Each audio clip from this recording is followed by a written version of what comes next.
to the Dangerville Podcast. Like we always do about this time. The greatest show of all time. There's a funny ass like meme story about some kid who he was like the worst insult I've ever had was I was trying to pay with Apple Pay at the register. Yeah. What's up? We're here. And what the fuck? That's rude as shit, man. And he's trying to pay with, and he can't make it work. And the guy behind him goes, "Let's move this along, future boy." It's like this is the most insulted I've ever been in my life. Solid Baron. I know. All right, hit that clack. He killed himself shortly thereafter. Dude, he's the king of memes, though. He got that one out there. So. What's going on, friends? How we all doing? I guess we're rolling. We're rolling. Cool. Fantastic. So the old school Dangerville listeners, our vast audience, will remember some early episodes with Jason here, who I couldn't remember. Apparently, you've never even been to the new spot, which has been almost 2 years, a year and a half or something since we've been I kind of figured it was you guys added the video component, and out there you guys like, no one wants to see this. That beard's got to be captured. That's a beard that demands video, my friend. It is pretty good. That's imposing. I was waiting for you to upgrade to high def so I could really get every follicle in Are you there. like going to like a beard guy or something, dude? How are you getting this to be so shapely? I made a deal with the devil where I lose all the hair on my head, but grow this luxurious facial hair. That's why you're not a fair trade. Full-on rock star. You went to the Crossroads, Robert Johnson style or whatever, and he was like, "You want to be the greatest bassist of all time?" And you're like, "No, man. I want the greatest beard of all time." Yep. And I was like, if you want to toss in a fiddle made of gold, that'd work too. He's like, no, dude. Fresh out, man. Just pull it out of your beard. I was like, golden fiddle. hey, Satan, I heard you made really a bad bet on a fiddle playing contest. It's like, I'm never going to live that one down. Weren't you also the judge? Also, can we be real here? The Devil's jam in that song, far superior. Far superior jam. Far superior. The Devil's song fucks. Okay. It turns into this. But that's the thing. It's not the Devil's playing that makes it cool. It's his band. That's true. It's only like. There's no like actual like fiddling in that the song. bass player that the Devil's got killed it. Devil's more on oversight duty, kind of high level arrangements. It's like watching the Dave Matthews Band. Like Dave Matthews is okay, but his band is fantastic. Right. One of those dance moves, though. Yeah. Oh yeah. Maybe Dave Matthews is the devil. I think I just figured it out. Easy. Don't drink the water. Yeah. There was that whole thing. I think it was a myth, but like he always used to turn his back to hide the solos, which I don't know how effective that is. You guys ever hear this? It's an actual thing. Supposedly Dave Matthews, when he played his solos, which he would do it, but I don't know if that was actually the reason he would try and do it in a high off stage, just hit and play. Like hit the solo. I don't know. I don't think it's reasonably easy to deconstruct, but it could be a mistake. That's the poop band, right? I just assumed he was turning around because he started thinking about dumping that crap on his people, and he didn't want everybody to see him smiling, so he just. Did you see one of the latest hard times was like Chicago braces itself for flyover of Dave Matthews Band? How many years ago was that? That was 15. That's amazing that it's still in social consciousness. Yeah. We talked about it a lot in the early days of doing this shit. Which I mean, it's just a punishing Boyd Tinsley vegan dump. It's still relevant, guys. It's still relevant. It's still relevant. Dave Matthews inducted into the Rock and Roll Hall of Fame this year. Indeed. Yep. Indeed. I just was just there. Went for the first time to the Rock and Roll Hall of Lame. I don't know if you guys saw my. Is that in Cleveland? Yeah. You didn't like it? You didn't like it? It was okay, dude. It was like there was not that much stuff there, and it was like all the bass, like the lower level was cool, and then like upstairs it was just kind of like. There was like a whole level that's like brought to you by Sweetwater, and it's like learn to play the guitar, and I'm like, dude, I'm not here to like learn like play some shitty strat that's out of tune. Like, I get that. You know, the trick with the Rock and Roll Hall of Fame, which I learned, is you gotta look at what their specialty exhibit is. Yeah, and then I mean, the first time I went was me and Eric and some other folks, and they was like the whole top two levels were all Bruce Springsteen stuff. Right. which at the time I was like, A lot of Max Weinberg material in there. It was like handwritten lyric sheets and stuff. They had some of that. And then you look closer and everyone's a reproduction. Yeah. And I'm like, all right, like, I don't know. It was a little lame. The special thing when I was there was Bon Jovi, which, like, I could fuck around a little Bon Jovi, like way back in the day, like way back when we were little kids. My brother and I loved Bon Jovi and stuff, but I mean, he's been god awful for the last 20 years or whatever. But it was so you got to respect those guys' friendships, though. Yeah. I watched. Besides Richie, who quit the band. Oh, like, yeah. the best one, Other than that, they were thick as thieves. Well, I mean, their bass player was really good too. The bass part for "Living on a Prayer." Yeah, the guy that they fired, the original guy. Did they? I guess I don't know anything about Bon Jovi. Yeah, the original dude stop talking. didn't play any of the bass on any of those records. That Alec Bon Such guy or whatever. Okay. All right. And then they fired him. I mean, this is a long ass time ago. After like, I don't know, whatever, New Jersey era, even maybe a little later, after the big hair rock shit, they fired him, and then that dude has been with him forever. Has been playing too, that kind of like nerdy dude or whatever, who like I guess played all the actual bass shit on their actual albums or whatever. So sucks to be the dude that got fired from Bon Jovi. Where do you go after that? Indeed. Like, oh man, living on a prayer. Do you think he listens to Bon Jovi, It's My Life, when he's driving new away? shit. He's like, all right, this shit jams. They were right. Have you guys ever experienced that though, where you like leave a band, even if it's your idea to leave a band, and then the next thing they put out, it's like, oh, what the hell? I've been trying to get them to write shit like this the whole time. Yeah, that's the Jason Newsted effect. Is what they call that. Man. Poor bitter bastard. You said it was real broken up about that. I do agree with the Rock and Roll Hall of Fame, though. You've got to watch the exhibits, because the first time I went there, the Beatles were the main exhibit. And that top room of the pyramid or whatever was all actual lyric sheets, not just the reproductions. Yeah, awesome. There was John Lennon's glasses. Yeah, they had the they had that some real piano that Paul wrote all that shit on. That was probably there. That was like his girlfriend's mom's basement piano or something. You know about that? Yep. Yeah. Jane Asher's. Yeah. Yeah, he like lived in their attic for a number of years, even after the Beatles were the Beatles. Yeah. Which is kind of badass. Yeah. Yeah, the two main exhibits the first time were the Beatles and Jimi Hendrix. Nice. Then I went with, I think it was U2 was the next main exhibit the next time I was there. And then did you have to like sign Bruce some kind of Springsteen. petition or something for No the petitions. They make you sign a thing for the fucking the starving children. No, Bono wasn't there. It's got to drive there in an electric vehicle. If you go there in a gas vehicle, like, get the hell out of Bono's there, you literally bastard. in a glass case, like just standing there, it's like just staring at you. Like, is that actually Bono? You get out to your I saw Bono. You didn't see Bono? you get out to your car and you've got 2 new U2 records on your phone. It did. Didn't even know. It just scanned you on the way out. Scanned you on the way in. Goddamn QR code on the tickets, just downloading a bunch of fucking. They did hit me with one of those a few years back. I'm looking on my phone, I'm like, fucking you too. You break my balls. Everybody with an Famous thing, iPhone, dude. right? Yep, Yeah. They put it on. It's crazy. I saw a video once. You guys have probably seen it before. It's recent. It's at a U2 concert, and Bono goes something like, "For every song we play, a child dies in Africa." And someone goes, "Well, stop it, you evil bastard!" Yeah.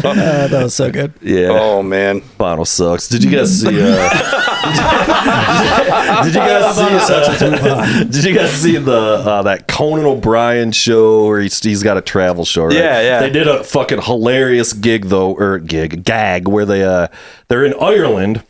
And they bait Bono out with a humanitarian award in the park, like a bear. Like they pulled him up, and like they're like, "There he is!" And like Bono's like coming out of the bushes trying to grab the award and shit. It's pretty fucking well played. That's pretty fucking funny. It's great. Oh. Yeah. But the other thing about the Rock and Roll Hall of Fame was it was like they had shit that was like, here's a Bo Diddley 2013 Epiphone Les Paul, and I'm like. Okay, like yay. So I'm like what? You could buy that at Guitar Center. but they do also have the Jackson 5 jazz bass.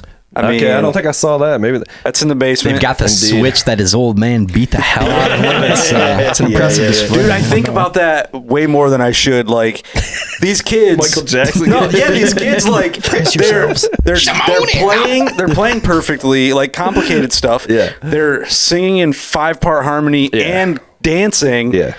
And you want to know why they were doing that so well? Because somebody was being out of them if it didn't. Like, Indeed.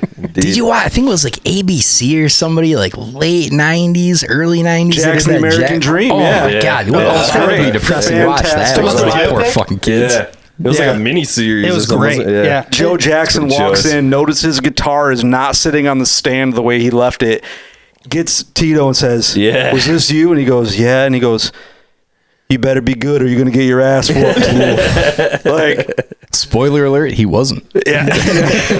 He was. Go get a switch. One of those dudes just died. Was it Tito or Jermaine? Man. Maybe. Yeah. Maybe. Like just a month ago or something. Pouring out for one of the other Jacksons. Damn. It might have been Jermaine. I might have to look Jacksons that up there, 2 through 4. One of them. The other non-Michael Jackson. The Jackson 5 music was such a large part of my childhood. Probably way more than it should have been for a kid born in the 80s. I don't really know how it happened, but I had all these little 45s I'd put on my Big Bird record player. It's just like burned in my brain now. I mean, it's good shit. I had a Big Bird record player, but it was just Fraggle Rock on repeat. In fairness, Fraggle Rock was kind of a banger. It's a banger for sure. So what the fuck? This ain't telling me who just died. Well, it must have been Tito. Tito then, yeah, okay. There's only 5 of them. Jackie I get in there. Start coming off here. There were eliminating Jacksons. There were actually 6 because when Jermaine left, the brother that was younger than Michael came on, Randy. That's right. Yep. And not the same From, Randy Jackson. No, not that Randy Jackson. And then Janet, I mean, she was never in the Jackson 5, but she used to sing with them too. Yeah. Whatever. Yeah. She's still alive, right? Oh, I yeah. mean, yeah. Did LaToya die, though, right? Didn't she? I don't know. That sounds right. Yeah, I think so. yeah. Yeah. I remember when I was in middle school, my friend's dad had the Playboy with LaToya Jackson as a centerfold. Nice. We'll have to eBay up one of them. Is that a core memory? I I mean, come on. Speaking of people that have died, pour one out, boys. You guys hear this? Pour one out for Milhouse on The Simpsons. Oh, no way. The character, the voice actor. So the voice actress is retiring. And I don't know if they know or have announced or what. I don't know. I haven't looked that hard into it, but they're gonna what keep you're saying is everything's Milhouse. not coming up Milhouse. Yeah, it is no longer coming up Milhouse. Yeah, there you go. Is that show still putting out new stuff? Yeah. Really? Sadly, Yes, sadly. Yeah. I know Endures. everybody on the comments on this shit was just like, all right, guys, come on. No Milhouse anymore. It's time to... What's the list of characters they've gotten rid of? Like core character, Milhouse, Just, Flanders' Pooh. wife, obviously. Yeah, that was a Pooh. different thing because she like tried Wasn't to get there another one there in there somewhere? I mean, they killed the saxophone player guy in like the second Yeah, season. Bleeding Gums. Bleeding Gums Murphy. I mean, Murphy. Simpsons died when they took out a poo. Yeah, that's what we're saying. But that guy still works there. He just don't want to do the voice anymore. That's Hank Azaria. I heard him. He does like a quarter of the voices on the fucking show. He's just like, yeah, I'm not gonna do one of the funniest characters anymore. Doesn't that Milhouse lady also do Bart? No, she does. Bart's totally different, but also Nancy a lady. Cartwright Yeah. for Bart. This maybe? lady just does Milhouse, and she does like Jimbo. So no more Jimbo. Oh, Yeah, and then a couple other like she does Rod and or Todd, one or the other of the Flanders kids. Damn, just kind dude. of like shit like that. it's a tough loss, tough L right there. I think the lady that no, you're right. Kerbopple's not there because I think she died or something. Yeah. That Maybe sounds something right. like that. Yeah. But again, I haven't watched that show. Rest You in know a peace. show I was ripping on for multiple episodes, and I caught a few recently, and it was actually pretty funny. It was Saturday Night Live. It's kind of back a little bit. Oh yeah, Had some bangers in there, a couple of them. Maybe I just caught good ones. I but think that there are some funny skits, but I think this is their 50th year, and I think it's probably the worst overall cast they've ever had. Indeed. Like, there's some people on it that I think are funny, but it's like, man, guys. I might have just caught it right because I caught the one with Nate Bargatze, who I like quite a bit. They had some fucking hilarious skits on there. There was one where This dude dies at the top of the water slide. Seen this? That sounds funny. How are we gonna get this down? This other chick's up there. She's like, "You're not proposing. We push him down the slide." He's like, "I wasn't proposing that, but now that you brought it up, it wouldn't be the most effective way. There's a pretty big line of people going down the stairs." That's pretty Some funny. hilarious shit. And then what's kid John Mulaney episode is super funny too. Had some funny skits on there. So a bit of redemption, mini redemption. Yeah, I don't know. The last thing I saw was the shit we pulled up on here that had Shane Gillis on it or whatever, and it was like terrible. It was like only a couple of funny like Shane Gillis things. The rest of it was just like, this is the worst thing I've ever seen. I watched that and was pretty let down. I mean, he's a really funny dude, so I was expecting a lot. Yeah, well, I mean, I don't think they'd let him do. I mean, his actual shows and stuff are pretty fucking funny. I think so. I don't know. It's whatever. Well, you guys want to talk about your band a little bit? I was thinking about that earlier. I was like, what are we going to talk about? We don't have any music out. I was going to We don't ask. have any shows coming up. Like, Yeah, like I play was like, you music. guys haven't actually recorded anything yet as this particular. Yeah. not outside of unit, like though, little right? demo stuff. No. Well, yeah, well, anything like demos, real, practices. Yeah. We just did a walk through a little tour of Third Coast recording in Grand Haven with our buddy Roz. Shout out Roz. Yeah, shout out to him. He's supposed to be mixing something for me right now, and he's not coming through. The fucker. shout out to So guys, you got a far superior band in here. I'm going to take care of these guys first. Pretty much. Yeah, he's very busy. I guess. Yeah, but so we're looking at maybe sometime this spring going in and putting some stuff down. And actually, we want to do it live. Yeah, you were telling And me.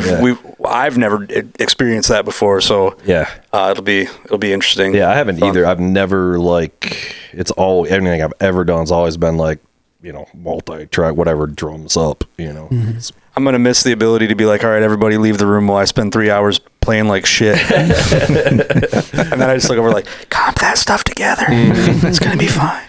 Auto-tuning your bass. Oh no, this guy sucks. What did you say? What's intonation? Is that? When's the last time you changed those bass strings there, buddy? Flat wounds, bro. Older the better. Indeed. Older gives it that sound. Isn't that that's what all the Motown guys used to do? They used to get all the old strings and put them on. Right? James Jameson had a 63P bass with labella flat wounds on it that were like a really custom gauge set that they made for him, and he left them on until they would break, and then he would replace the one that broke. One string. Yeah. Cheap son of a bitch, right Dude. there. Well, James Gadsden, the drummer, he plays with he does tons of session work, did a lot of stuff for Beck, and I was reading stuff about one of the Beck records, and they were talking about setting up his drums to record, and they just were like old, dirty, beat to shit heads, and they were like, don't change them. And they were like, sounded like shit, and then he got on the kit, and it sounded amazing. Right. I've heard of other shit like that. It's like, no, I'll never change the heads on this kit. It's like, it's just, that's the sound of that drum set, you know? Like, It was an engineer, producer, a guy named Eric Valentine, who did like the first Third Eye Blind record, Queens of the Stone Age songs for the deaf, like a bunch of shit like that. And I know that. He had this snare drum. He's like, I have this snare drum, and it was used for all these records. And then Dave Grohl played it on that Queens of the Stone Age record, and he just busted the head, and it just hasn't been the same since. Indeed, it's never getting back. I'd take that guy to court. Indeed, he's going. That's the rumor anyway. Girl breaking heads, uterine walls. It's Jesus. So let's walk through a little bit of you guys though, because most of you guys used to have an old band called the Children's Crusade, which I was a pretty big fan of. I had those two. I had the one full-length album and the one EP. And I think it was really the EP that I really loved, and I liked the full length too, but I had them both on CD.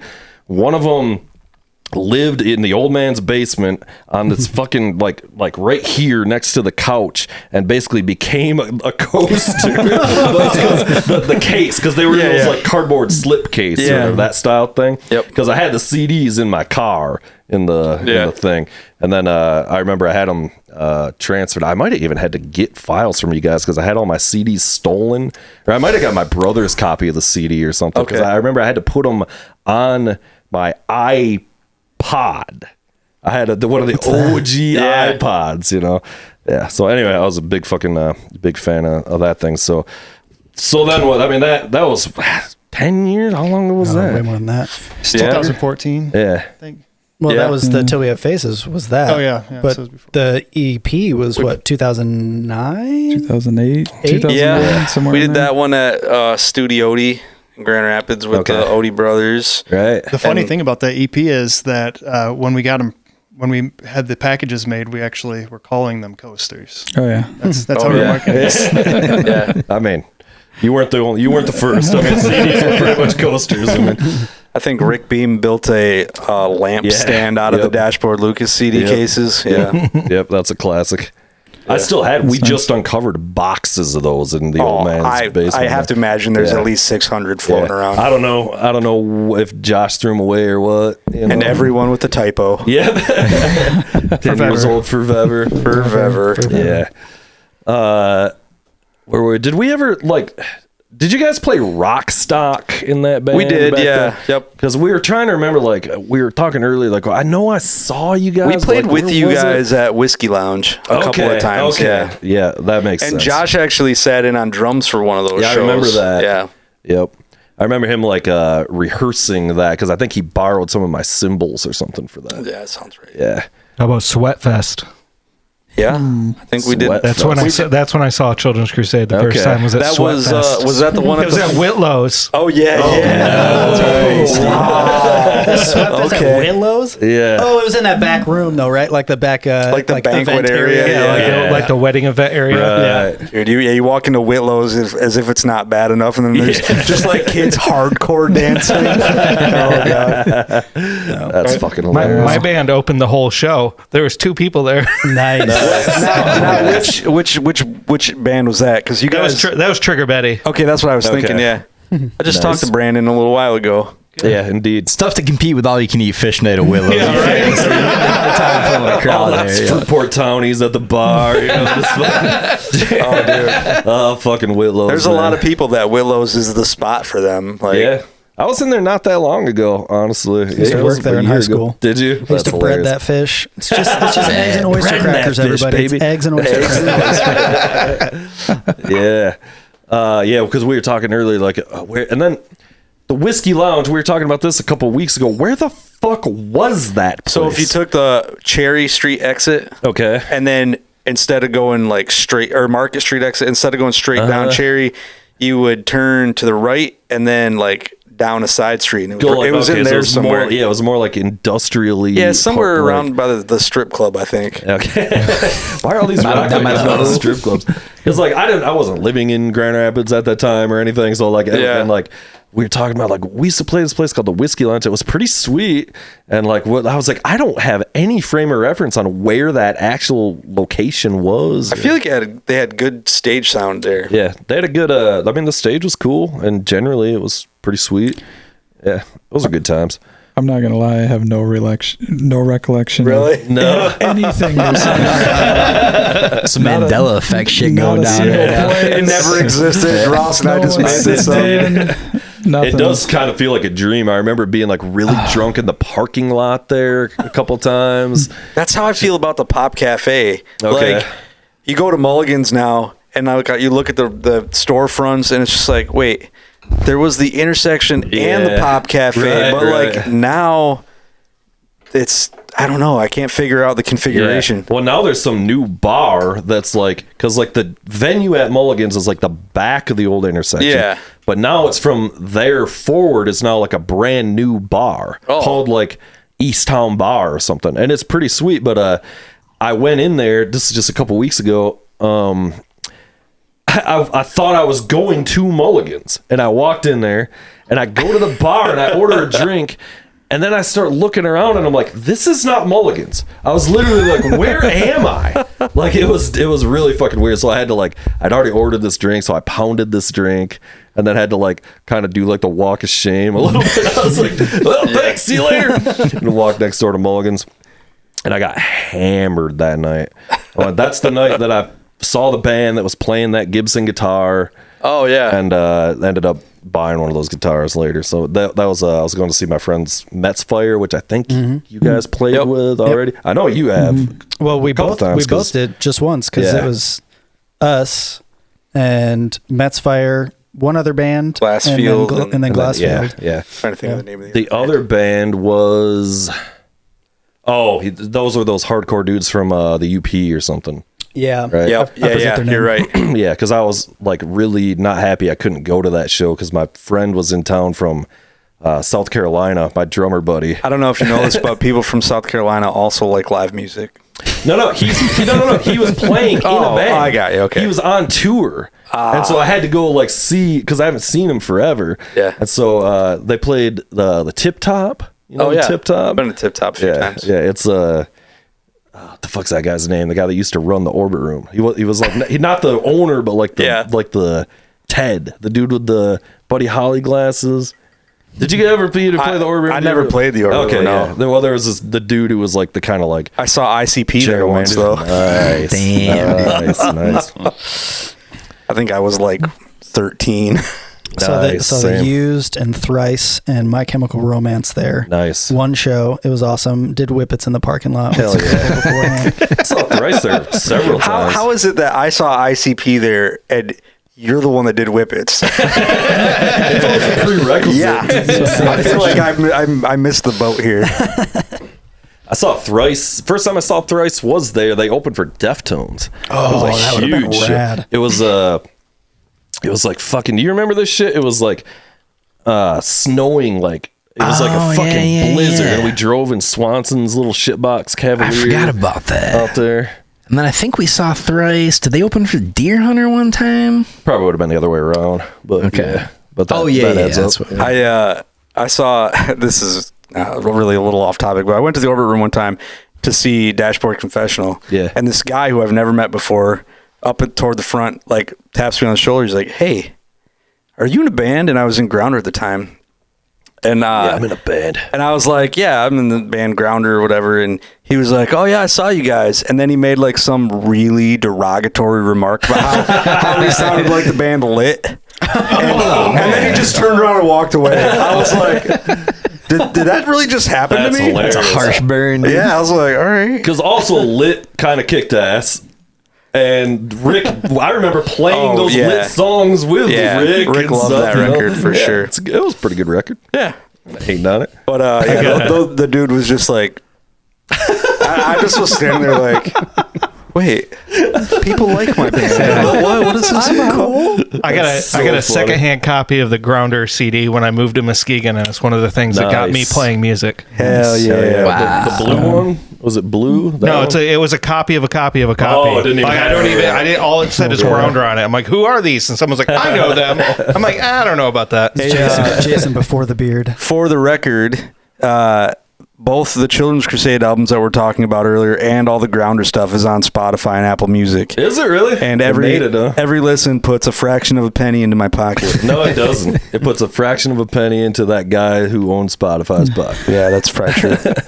I had a DistroKid account set up, and I put like everything I could think of on there. Nice. And then I forgot about it, honestly. Yeah. And I went back last summer. It was after we did the Long Division stuff, and I was like, it's like 7 different bands, multiple albums. Yeah. And I was like, oh shit, I got $200 sitting there for like 10 years. Hell yeah. 10 years of plays. All that right. time. It was all worth it. Yeah, I still get random CD babies. Like every now and then they'll be like, you have $6 from a CD purchase. And I'm like, really? Somebody still like bought like Thanks, a Mom. CD? It's really fucking random. And I'm like, how would they even have, because you only used to send like 10 CDs or remember how it worked or whatever. I'm like, still CD. I think they actually sent CDs back to me one time too. One of my old bands, they were literally like, listen, nobody's buying this. We're got to clean out our warehouse. That's harsh, dude. We already have enough coasters. Not having the room for 6 CDs, it was like, no, this is not worth the 4 They must square have inches of millions. space it's taking up. Hey, to stroke your ego a little bit, speaking of old projects that you've done. Yeah. Dude, to this day, still, I'll put in that original Holloway 3-song thing that you did for school. Oh, yeah, Like, yeah. didn't you you recorded an EP instead of writing a report about something? Yes, that's correct. Dude, I can't believe you remember Dude, that. it was so good. It was so good. That turned in later. That's sitting in there. That turned in later to we redid it as like a more real thing later. Yeah. And it probably wasn't as cool. Probably the OG thing. There was a vibe to it. Yeah. There was you did the weird dead battery robot voice, and then the really good acoustic guitar finger picking, and then really bad. Dude, it was. There's something to it though, because I keep coming back to it. You gotta I need you to send it to me. I haven't heard it in forever. I still have the compact disc. Nice. You know. You did that instead of an essay? Is that what I heard? Yeah, it was for it was some English class, and I don't know. It's starting to work on music and shit anyway, and it was about the Great Gatsby. Yeah, and that's what the songs were about. Whatever. I remember recording the vocals, and I'm sure they were god awful. I'm sure they're terrible. I remember doing it in the bathroom at my dad's house. We set up a little, classic. And not even we're gonna dead in the bathroom. We were just let's do it in the bathroom because that's the thing people do. Yeah. And it probably was way worse, just shitty slapback or something like that. Let's pay homage to the OG of playing bullshit songs to get out of paperwork. In 8th grade, in lieu of doing a paper on the Holocaust, I was I wrote a snare drum song. Just me playing snare. It was just we did that too in 8th grade. We did a whole rock show about it. I think it was about the Holocaust. That sounds about right. It was me and the Holocaust, the musical. Yeah. It was, what is it? Springtime for Hitler or whatever. For the producers, the musical or whatever. And Germany. Yeah. And we just played we brought it. That was back when I had that custom amp with the black that I think we actually stole from the school and then brought it back to the school to play in the Fruitport Auditorium. I still have a hi8 video camera from school that I didn't return. They were using that custom amp. Let's be honest, that thing was fucking wasted. I kind of wish I still had that thing. I'm sure it was god awful as well. But yeah, we hauled in a bunch of gear, and I remember I specifically remember the teacher being like, why don't you turn down so we can hear the words? But we didn't really have words, I remember that song vaguely. I feel like the Holocaust was the second worst tragedy to take place as a result of all that. Yeah. I bet Anne Frank's diary had a whole page about that shit. I'll have to ask Inglot about that, see if he remembers it, because he was the singer. I was forgot all playing about guitar. that. I had my black Strat, which is still. Was that the Zuzu pedals era? It would have been a little bit before that, 8th grade, so it would have been right before that, I think. Yeah. First show I ever played in a band was also with one of Ross's old bands at the Annex. Yeah, at the LC Walker Arena Annex. Yeah. It was a fundraiser for the skate park. Oh, that's right. Yeah, and it made no money, I'm sure. None. But I remember Seth was playing bass for you, and he had that black Rickenbacker. Yeah. We bought that. I say we. I was with him when his mom bought that for him at a Firehouse here in Grand Rapids, and I remember being like, "Oh, that thing sucks," and because I didn't know shit, and it was it's kind of silly looking or whatever. Little did I know it's one of the greatest basses of all time. Played on every one of my favorite records, blah blah blah. And I was like, "Oh, I don't know, man," and trying to talk him out of it. But I remember actually playing it later and being like, "Oh, this thing kind of fucking rules." They're awesome. I actually just bought one a couple years ago, and the funny thing is I don't play it at all. I bought it, I played it hard for a minute, and then I plugged my P bass back in, and I was like, "Oh no, yeah, this is the thing, right?" There's a reason. I mean, you can't be. Yeah, there's a reason everybody plays them. P bass into an SVT is just the thing. I just played a P bass and a jazz bass, and I kind of did realize I'm kind of the jazz bass fan. I think. Yeah, it's just I like the sound. The necks get real thin. Yeah. You don't like it? I do. But my P bass has a telly bass neck on it, so it's like a sawed in half baseball bat. Yeah, it's so thick. I'm not into it. Oh, yeah. I want a tiny little wee. I want a wee little pussy little bass neck. fucking guitar players trying to hang with the big boys. It's so funny, dude. I just got all this bass gear and I'm just sitting down there just going, I don't know, just go. Just like programming it on the Just learn Come Together, and you'll. Yeah. Anybody that walks by and hears you do that will be like, "Oh, this guy knows what he's doing." That's a cool lick. I should learn the end to that Phil Collins song that we're always saying is the greatest that's all bass you line need of all right there. time. Which song? In the Air Tonight, that boop boop. You know what I'm talking about? Boop, boop, boop. It's the greatest bass line ever. Boom, boom, boom, and then it breaks for like 4 beats. Boom, boom, it just goes right along with the kick. Yeah. Boom, boom, boom, boom. Yeah, that shit dominates an unreasonable rate. Kicks ass, man. Oh, can you even verify that it was a bass and not just somebody going? Yeah, it's that Leland Sklar dude. Oh yeah, dude. He played on all that shit. He still play. Well, I don't think I don't Phil know though. Collins is doing it anymore. Tony Levin on Sledgehammer. Yeah. It's hard to beat. That Also, but some of that baseline. is synth bass. He talks about it in his Rick Beato interview. Yeah. How, he's like, I did all this shit and then went away, and Sledgehammer comes out a year later and he's like, he replaced me in the chorus with the synth bass. And then he said him and Peter to this day argue about it live. And he'll keep, he's like, Tony Levin keeps saying, I keep putting it more and more back into the real bass live, and then after a certain amount of shows, Peter will be like, hey, we got to go back to the synth bass. I just think it's funny though. That's awesome.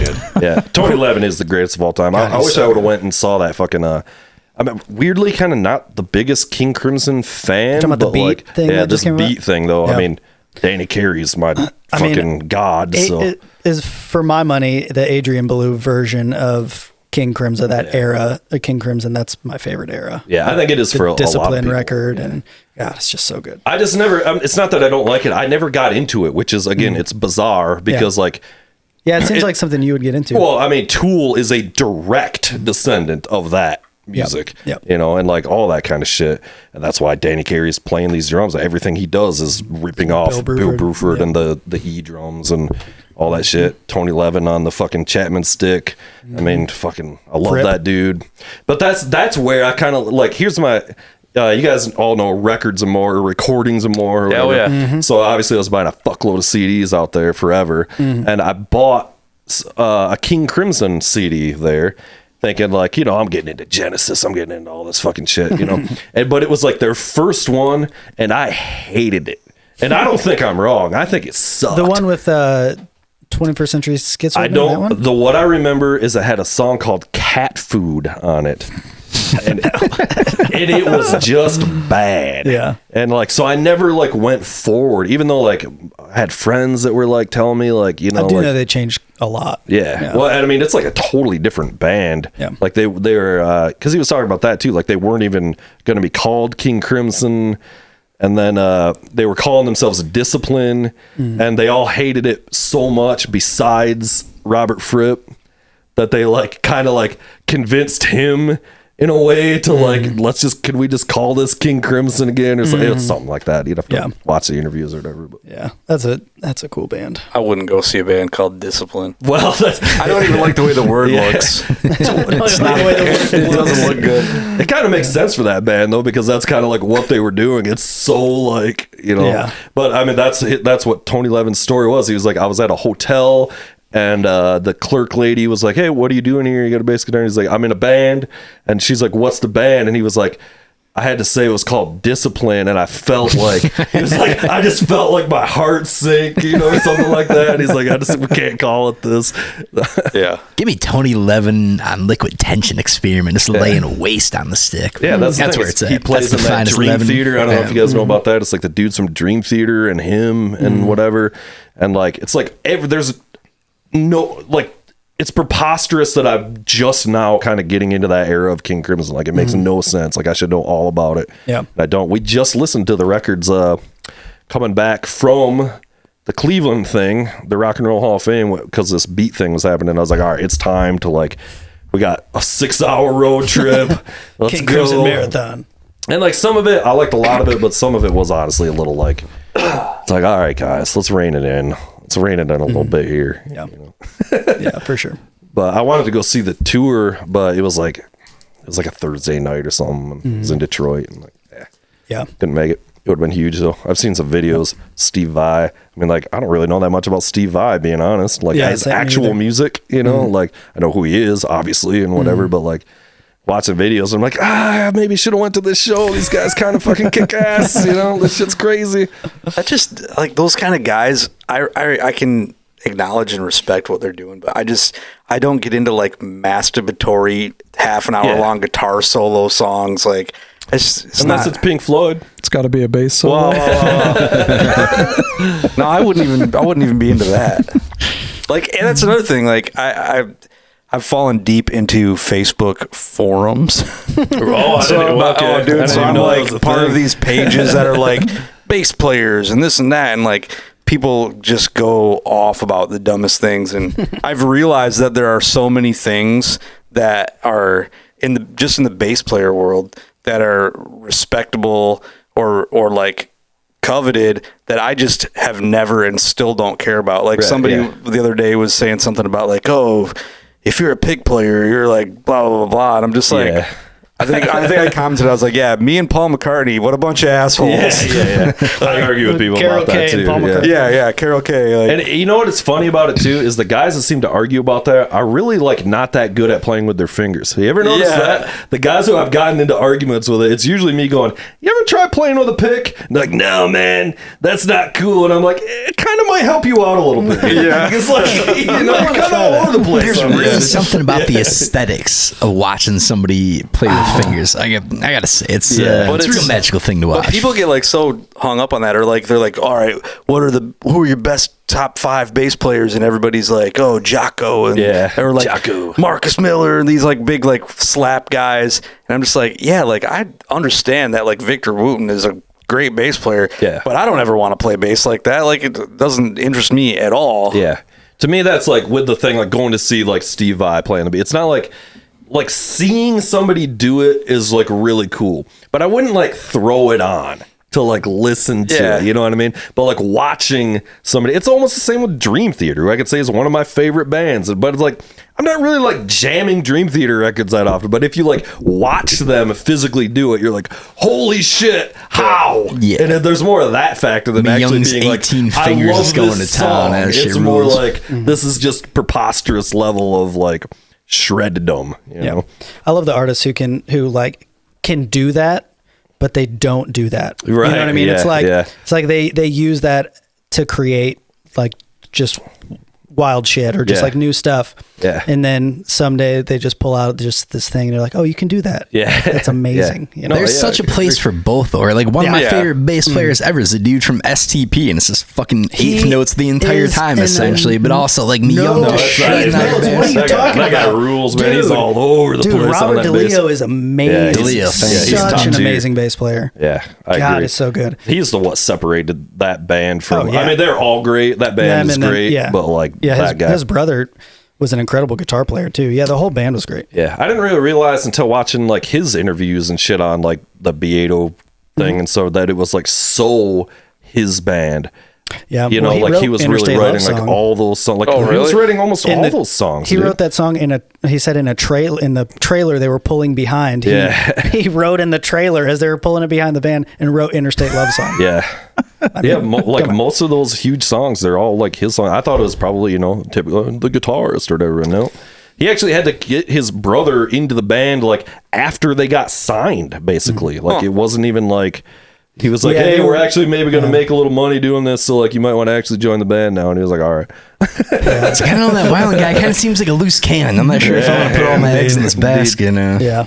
He was like a Mesa Boogie rep or something. Did you catch all that? No. Yeah, that's what. And so like they had and that's part of the reason why he said he got so good was because he was traveling around trying to sell these amps and whatever. And like guys wanted demonstrations, obviously. So like he had to like present in all these different styles. Yeah. And like, you know, you can do this, you can play like this, you know. So he had to like really like woodshed out and be able to like come with Motown riffs and stuff and all that kind of shit. And his playing really is like, in STP, it's Motown, It is, but it has that like Geddy Lee tone to it. You know what I mean? Yeah, It's a really cool combination that he does. Yeah, I fucking love those That was a dudes. great band. Yeah.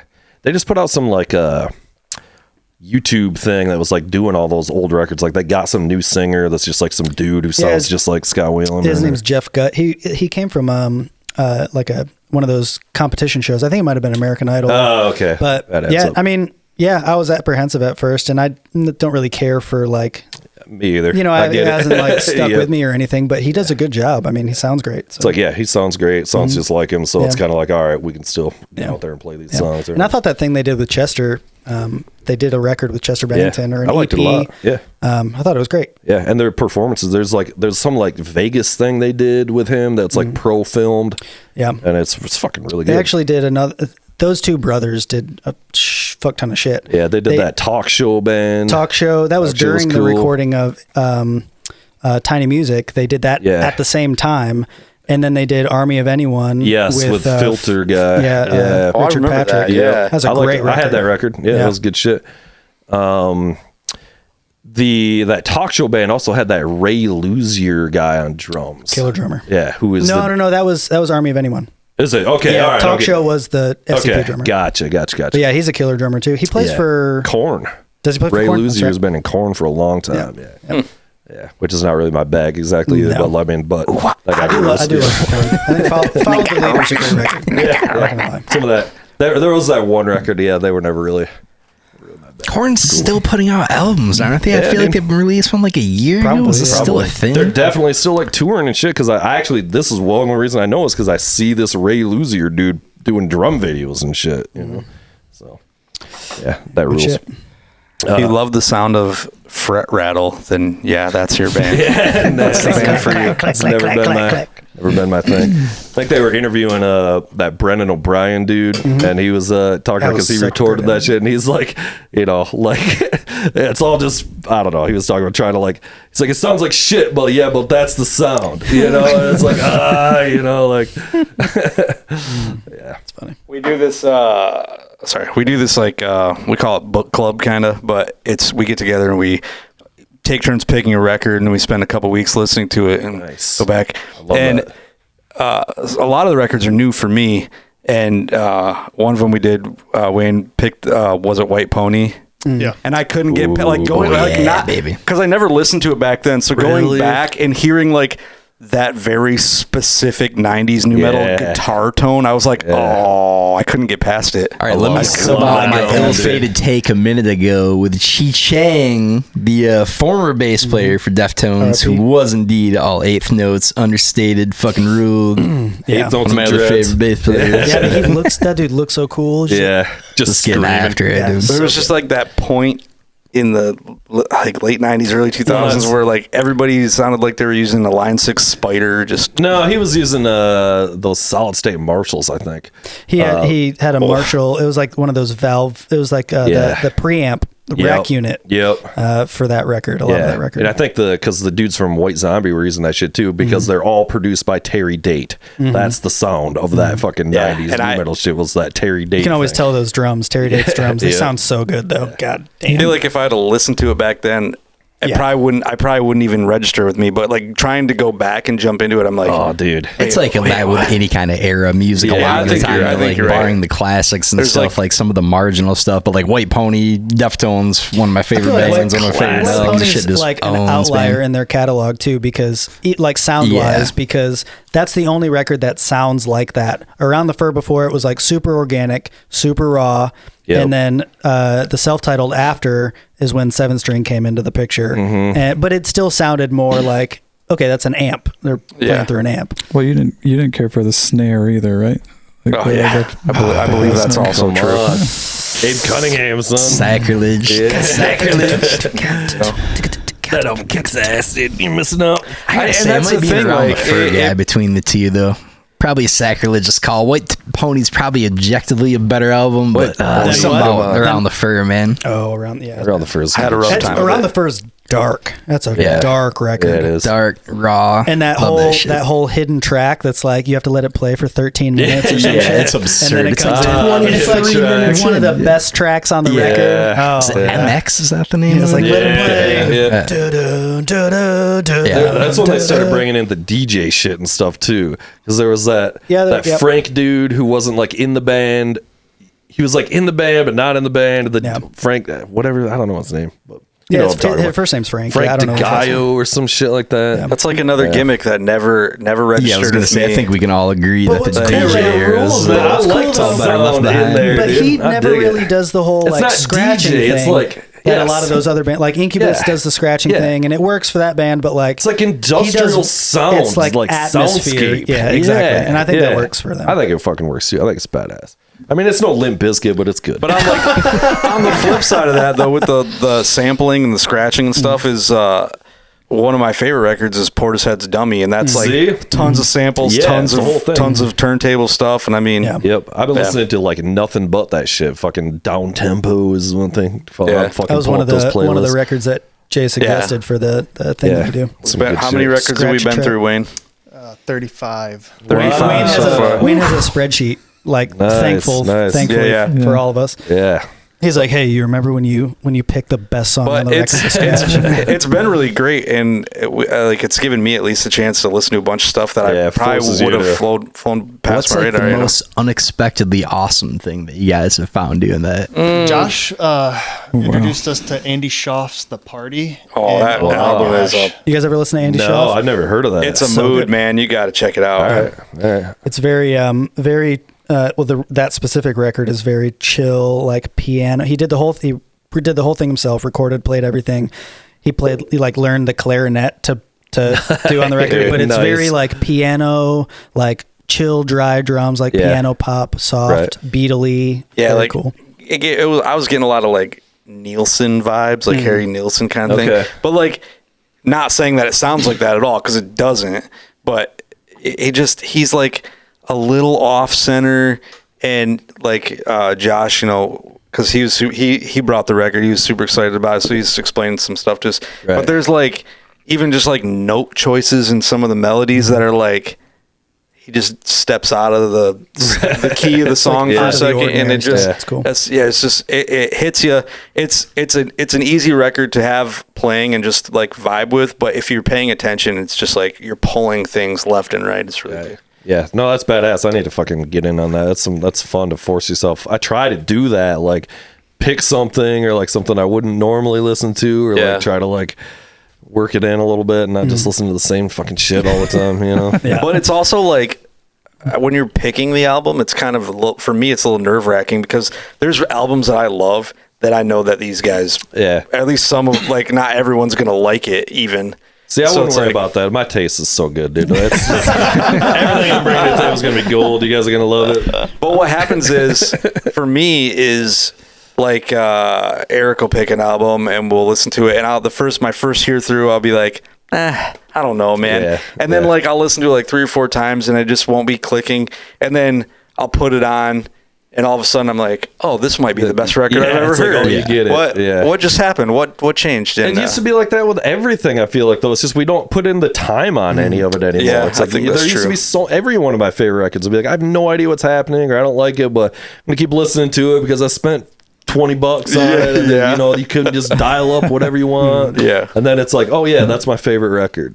I think that's a lot of the thing with people who say like, "There's no good music anymore." Like, it's like there's a ton of good music, Yeah. but it's you do. like it's hard to put in the time to something new, and there's so much out there that it's hard to find. You got to wade through You so really much do. more than you did Yeah. 20 years ago to find something that kicks ass. But Yeah. Speaking of fucking kick ass, before we take a break, anybody else play the new Snoop Dogg song? oh yeah, There's a new Snoop Dogg. Snoop He's and still Dre putting are out new back, music? baby. Not only is he putting out new music, with Dre. Snoop and Dre, new record on Death Row. wore the hat in We, Out of the Sea. we listened to the experience. Kendrick dropped an album today. Yeah, I and we heard. listened to the first 3 tracks of that on the way here. I'm a Kendrick hater. Oh, What? I know. All right, man. It was nice. H? Yep. Yep. You heard it here first, boys. You heard it here first. You heard it here first. I was apprehensive to say I had a hard time with some guitar tones on a record I know you guys like. We mad talk and you're shit just sitting here about- telling me there's nothing. You're like nothing redeemable about Mad that guy. talk shit about that fucking guy. If it's not Snoop Dogg, I'm not What are interested. you? Are you a Drake fan? Is that what's going on here? No. I can't do a ton of Drake either. See, I Drake tapped out on sucks. the hip hop stuff, like kind of like 02, 03, anything after that. If you can't put on the Damn album and just bump, something's broken inside of you. It's annoying. He's annoying. Sorry, Jason, sorry. I've tried to correct their behavior, but there's no fixing them. And I appreciate this you ship for that. sailed on Kendrick, baby.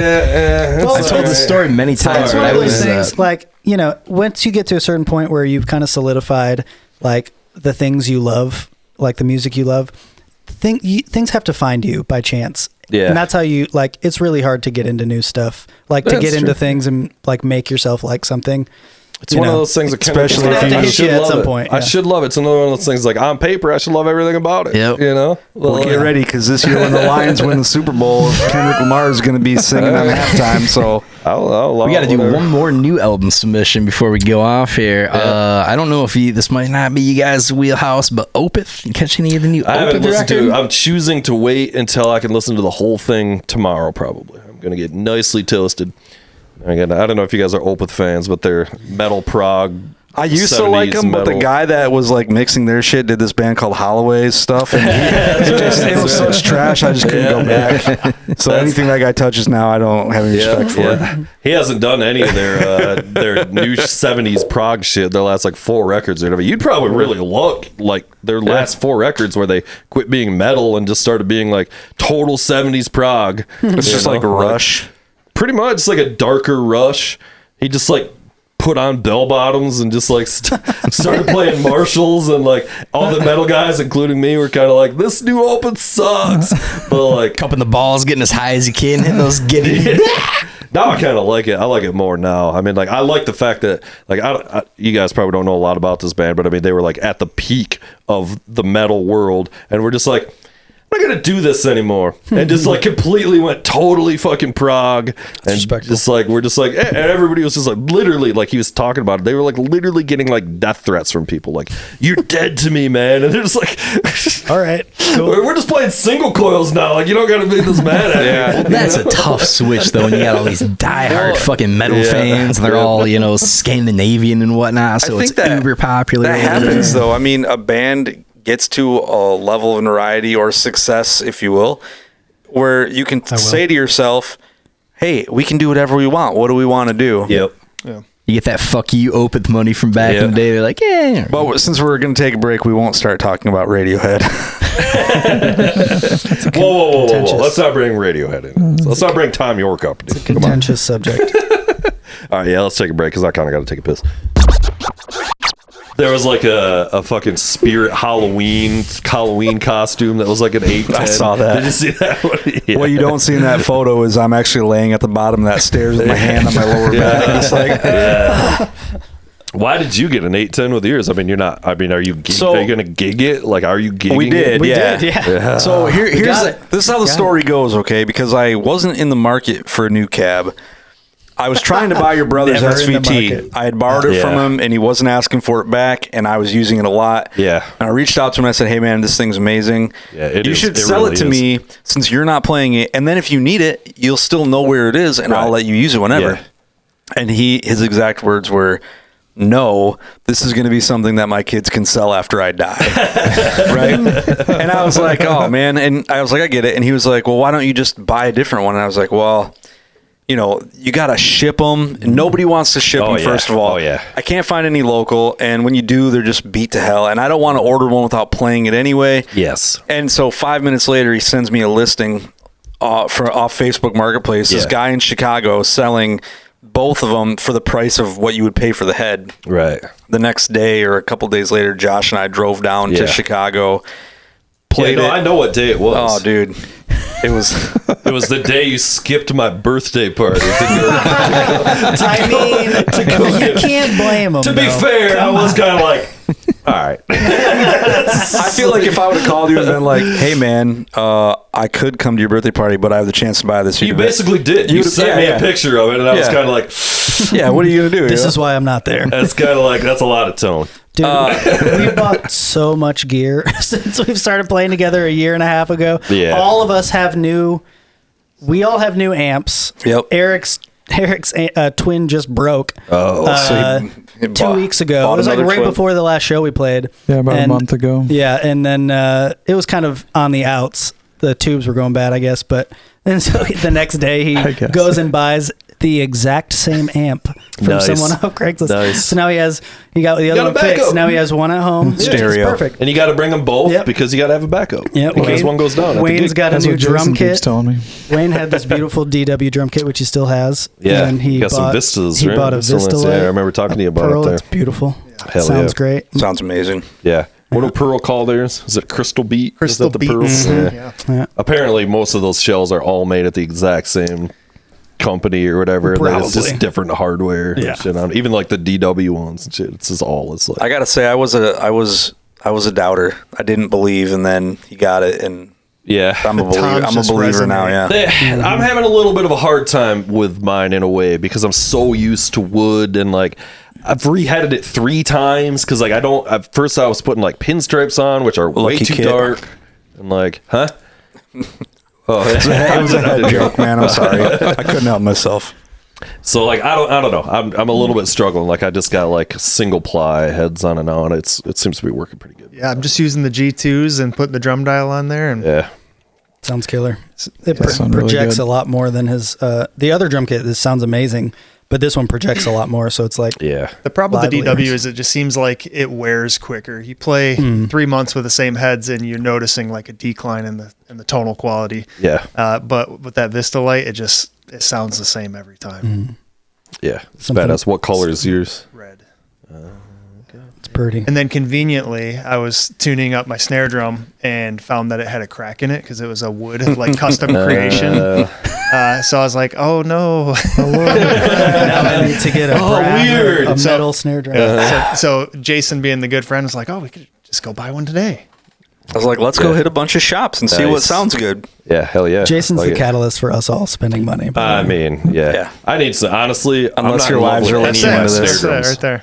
Nice, yeah. Yeah, I would never float my rack. Dude, the snare drum you just bought is so nice. Yeah. It's Yeah, we were looking let for a you- Black Beauty, but Yes. I didn't want to buy one online. And when we went to Guitar Center, which was the only place we ended up going, they had a Black Beauty there, and Nice. I had my mind made up. I was either getting a matching Vista Light snare drum Yeah. or the Black Beauty, and the Vista Light sounded terrible. Yeah. straight That's trash. I'm not using my whatever Vistalite DW snare either, and that's another thing I'm kind of struggling with. And like, so I went back to using one of my metal snares on that kit. Yeah, I haven't had a metal snare since like high school, and then Yeah.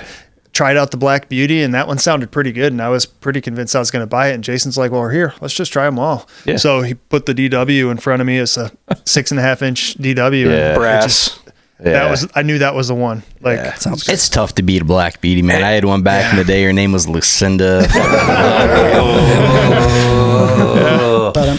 Yeah, DW we're you bought cancels. those got like a tension, like a gear shifter on it almost. Yeah, for the snares. snare. Yeah, and it's a dude, it's so rad. multi-level throw Yeah. off or whatever. yeah, Yeah. use it quite a bit. It's nice. Yeah. Yeah. DW kicks ass.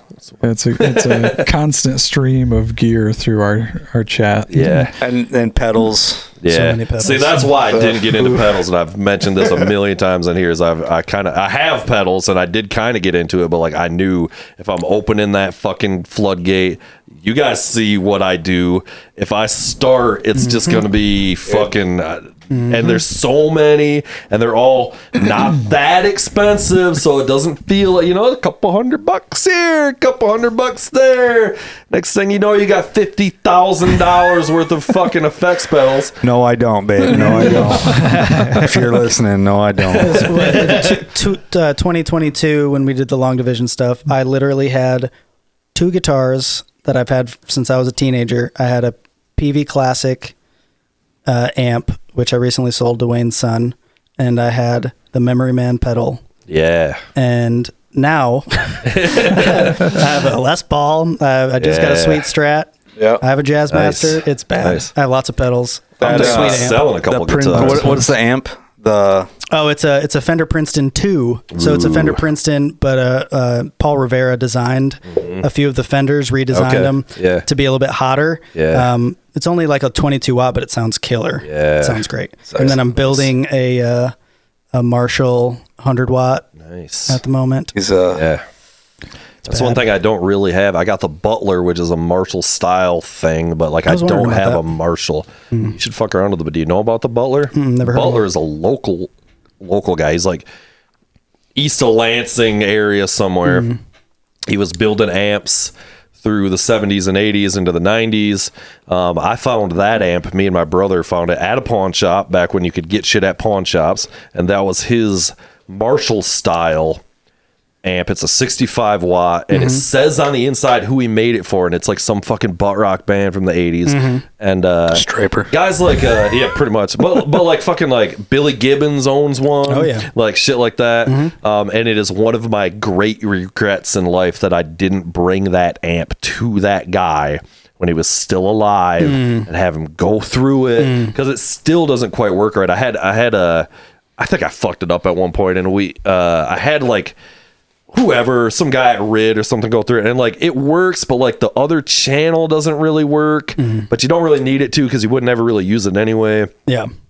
I don't know. And then we found the cabinet just not that long ago, and like the cabinet's like, it's just like the guy built it, but like he didn't know what it was. This is either like early one that he didn't know what he was doing, and it's literally like the inside is just like a piece of plywood just like cut out, and it's like 5,000 pounds. It didn't have speakers in it, so I had to like put some speakers in it. But overall, it fucking kicks ass.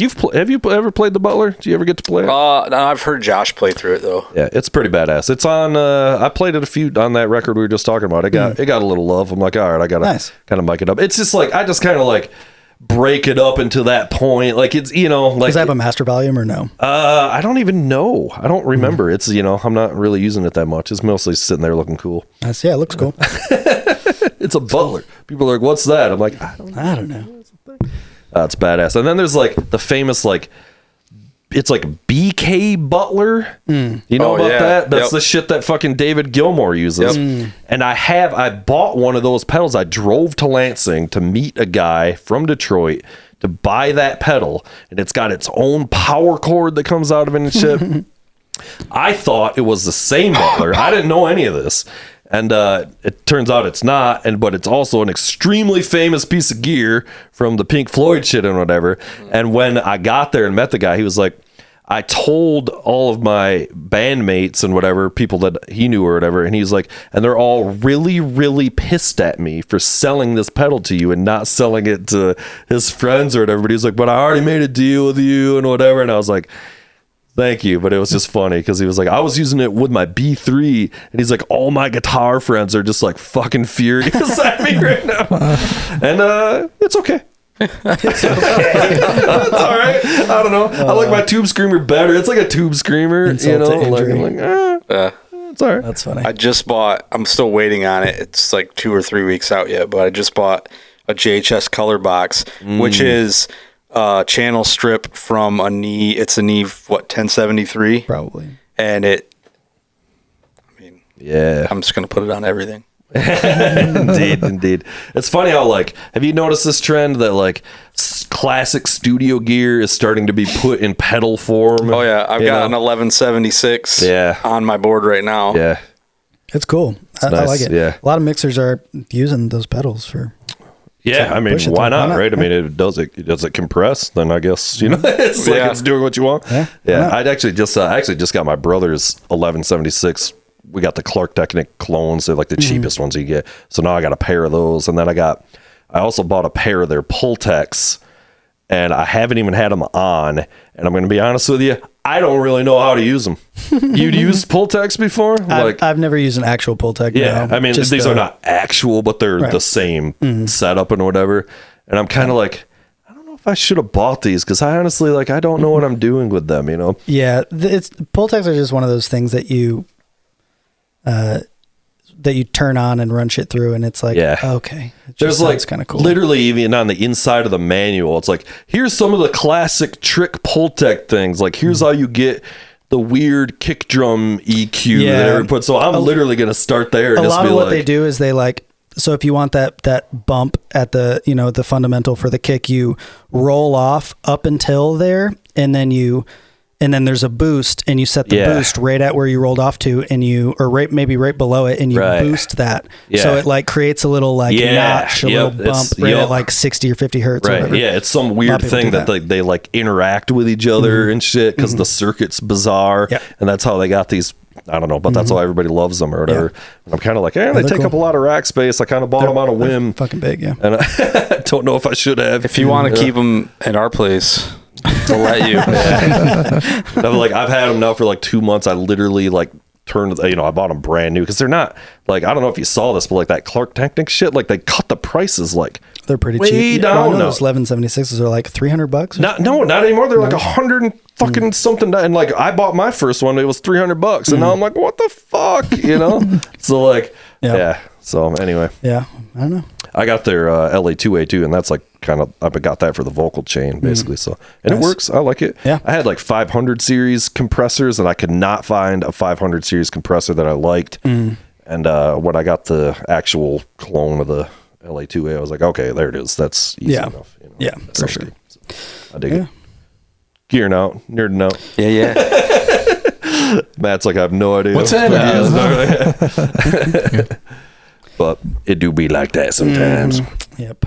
Yeah. Yeah. It's a pretty typical conversation for our group.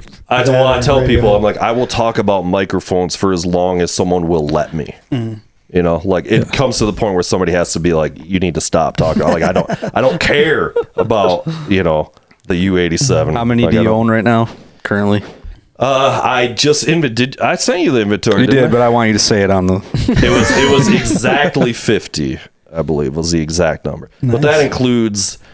It actually includes these. That includes the 58. You know that 50 is a historically unlucky number for microphones, so you should probably get one more just so you're safe. Indeed. I might have sold one since then. I might be down one. I don't know. Yes, I sold my. I had a TLM 103, the Neumann, which I kind of bought on a whim. I actually like the little 102 better. Yeah, that's what I've got. That's the what's sitting 102, down there for my room mics right now. It was just kind of like, I really don't need this. I actually sold it to Joel Ferguson. Oh, okay. From Papa Vegas and That's one of his studio here. He's a big studio guy here. I was wondering why that name sounded familiar. Yeah. He runs Planet love Sunday Papa or Vegas. whatever. Big That Papa Vegas Hello fans. Vertigo record. Yeah, that record kicks ass. So I finally got on Spotify. I know, And I was right? very happy. Yeah, I was actually talking to him about that. He came and did the pod. That's probably a year ago now, or whatever. And he was like, there was some issue. He was just getting it on Spotify or just getting it on streaming. I was streaming it on YouTube like shitty. Yeah, that's what I terrible did too. sound I had quality. to actually once again called my brother who still had the CD, and he ripped it in to fucking because we still got CD. In the computer. Yeah, on our still running the big cheese grater Max, for our Pro Tools rigs. And I've still got the CD. I think I have a signed copy too, but nice. I don't have a lot of CD players just hanging out. Yeah, well, exactly. That's what I know. Spotify was awesome. Yeah, That was the last CD that I took out of my car. So Tool put all their catalog, and then I could put all those CDs inside of the house. You're like, all right. And then Papa Vegas was just all by itself. And then one day it happened. That's a banger record. It really is. That Papa Vegas record fucking kicked ass. Tom Lord LG. Yep. Mix that shit. Yeah, yes, he did. Yeah, he had some great stories. Go back and listen to that one. He had some good stories about hanging out with that dude. They did it in like Florida or something. Yeah. A mix or something like that. But those guys are like hardcore, like Jersey dudes. Oh, yeah. So like, I don't know. He had some funny ass stories about That's funny. that shit. Yeah. Yeah, shout out to Joel, who's now got my microphone. No doubt collecting dust in his studio as well. For no reason. Yeah, that's I did I just got the fucking the 49 though. Or no, the 40 God, now I'm getting mixed up. The 47. 47? Yeah. An actual one? No, the Stam Audio. Big fan of Stam Audio. Lots of people are making the recreations of those vintage Neumanns. And I love that mic. Wait, is it the Tube 47 or the FET 47? It's the FET. Yeah. Killer. I'd love to get the two, but they're like $1,000 more. I think that's what our buddy Brian has a original 47. Nice. it was like immediate. I was like, oh. And then it turns out like all of my favorite singers have used this mic, from James Hetfield to David Gilmour, like the guys that I model myself after. Like every single one is recorded. And I'm like, all these years I've been searching. These years. I bet they've all also used SM7. Well, that's what this is my oldest microphone. You know, this is the OG. Still rules. It's the first one I ever bought. Also, yeah. It still kicks ass. I use it now. If I'm going to use it for vocals, I will run it through a cloud lifter. Yeah, I do dig it. It kind of like unless you're heavily compressing. If you're doing that kind of stuff, you don't really need that. But you're going to get more gain that way. No, I don't know. I was calling bullshit on the cloud lifter thing with these kind of mics forever. I was like, I got good pre's. I don't need more gain. Like, it's just like, I don't know. Like it makes a difference.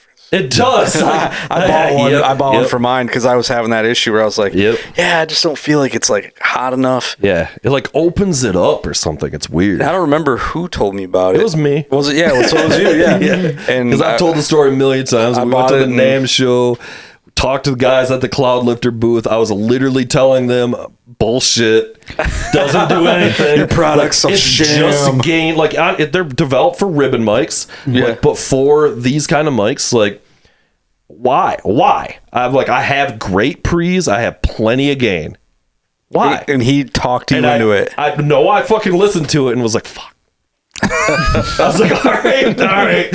He gave me a t-shirt and I bought them. You do have pre's with like gain that can handle it, but when you have a microphone that's not putting a lot into those boxes, those boxes have to work a lot harder. Yeah. So if you can put like a healthier amount in there.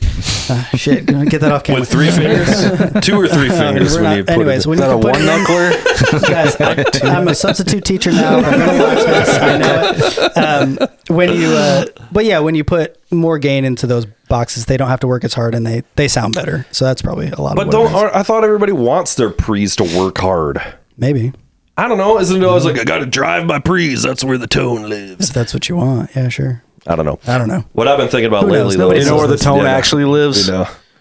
Right here. Yeah. In Eric's throat. Indeed.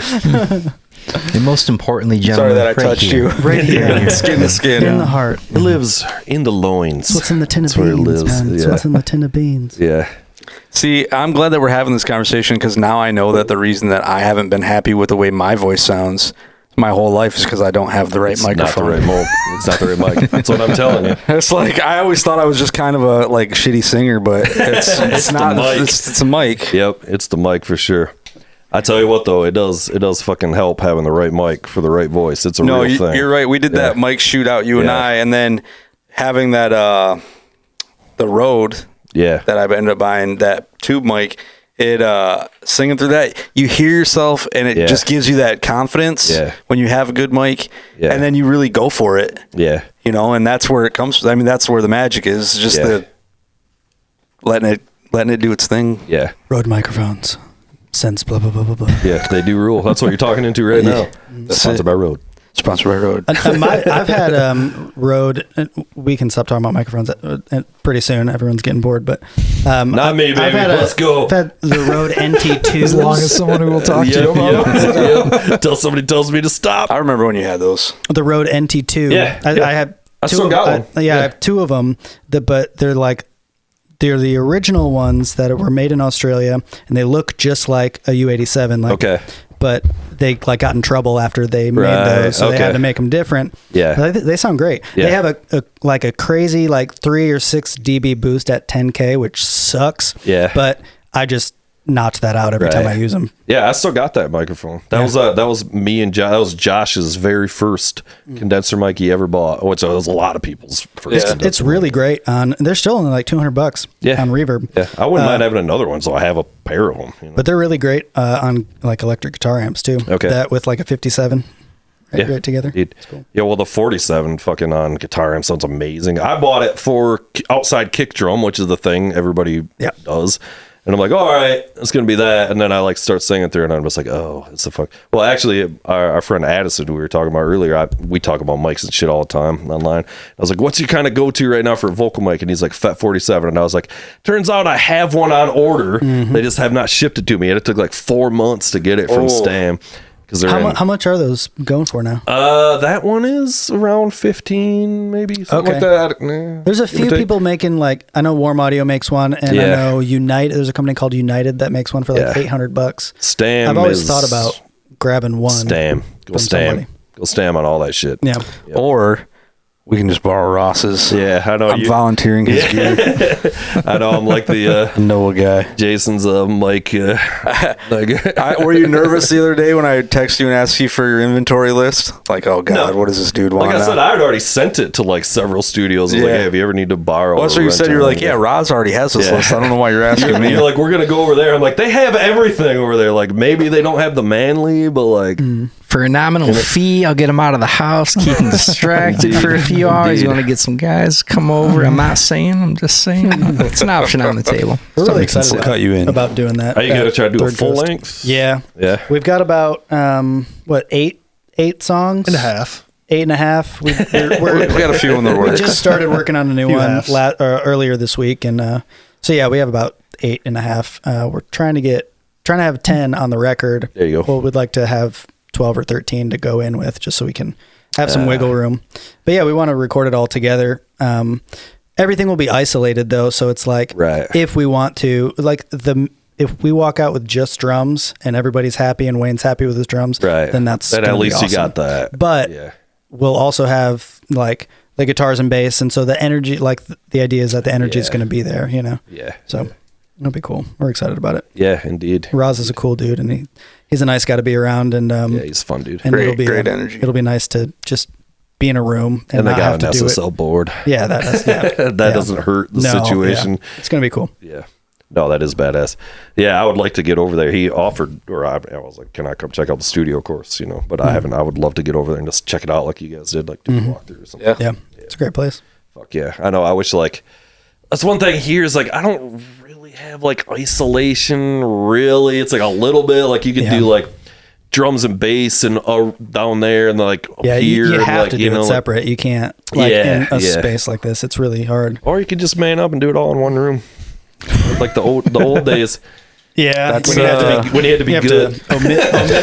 Omit some microphones on that drum kit. No way, man. You had to omit and commit. I was just talking to somebody about this the other day. That old Blues Breakers album. Everybody wanted that Clapton guitar sound, but what you're actually hearing is his refusal to turn his amp down. So it's just bleeding through every microphone, and they couldn't get rid of it, and it ended up sounding iconic. You know, I mean, like when you do that though, it really does glue things together. Oh yeah. It's just if there's a problem, you can't deal with anything. That's what I'm saying. Is you just got to be fucking sweet. Yeah. Just got to be Clapton. Or just be okay. You just got to be Eric. Not you. Eric Clapton. Yeah, that would be killer though, to be able to. I mean, people still fucking record that way. I mean, do they? Yeah, I don't know. And it's always like we recorded it live and then did some overdubs, and I'm like, well, what were the, what are these overdubs here? What did you, what did you really do? It's like what you always make the joke about, like Dave Grohl saying, "We recorded an album in my garage." Like, yeah, Butch Vig was in your garage. Yeah, with the API board, and you built isolation booths, and you garage my ass. Yeah, indeed. Yeah, no, we're not purists, but it's going to be fun. It'll be a fun experiment. I mean, we've all made records the other way, where you do drums and then you do bass. And for sure. So, why not? Something different. Try it out. Yeah. We think we're all right together. So, well, it'll be fun. Yeah. We're having fun. We're having fun. We're having a good time. We're having a good time. That's all that matters. The first thing we did here was this metal band, and we were just recording drums, but we had everybody down there because they wanted to be, and I was like, I'm using a lot of room mics and stuff like you're gonna hear, and they were like, we don't care. And so like fuck yeah, we just fucking went for it. Oh, And you had amps in the room going no, to? they're all there. It was just all like their monitoring system. Everything was just like whatever through their pedals and shit. So Okay, so they were playing along. they're There's like playing scratches and singing okay. and shit. But like, yeah, so like there's like shit like in there where there's like gang vocal parts where they're all singing and shit that are like, if you knew what you were listening for or whatever, like it would be there or whatever. And I was like, I'm just warning you, it's all going to be there or whatever. Yeah. And they were just like, yeah, we want the energy or whatever. And then it's like, then we, all the drums got edited anyway. So like, not sure what good that did, but Right, we had yeah. a good time. But it was actually, fun, we yeah. actually really did have a fucking blast doing Yeah. it, Yeah, for sure. Yeah, I would like to be able to do more of that. And I was thinking about like, well, how could you do it? Like, there's that partition down there, and I'm like, well, you could put an amp over there. We could put an amp in here, with, to like. with that space. I don't like.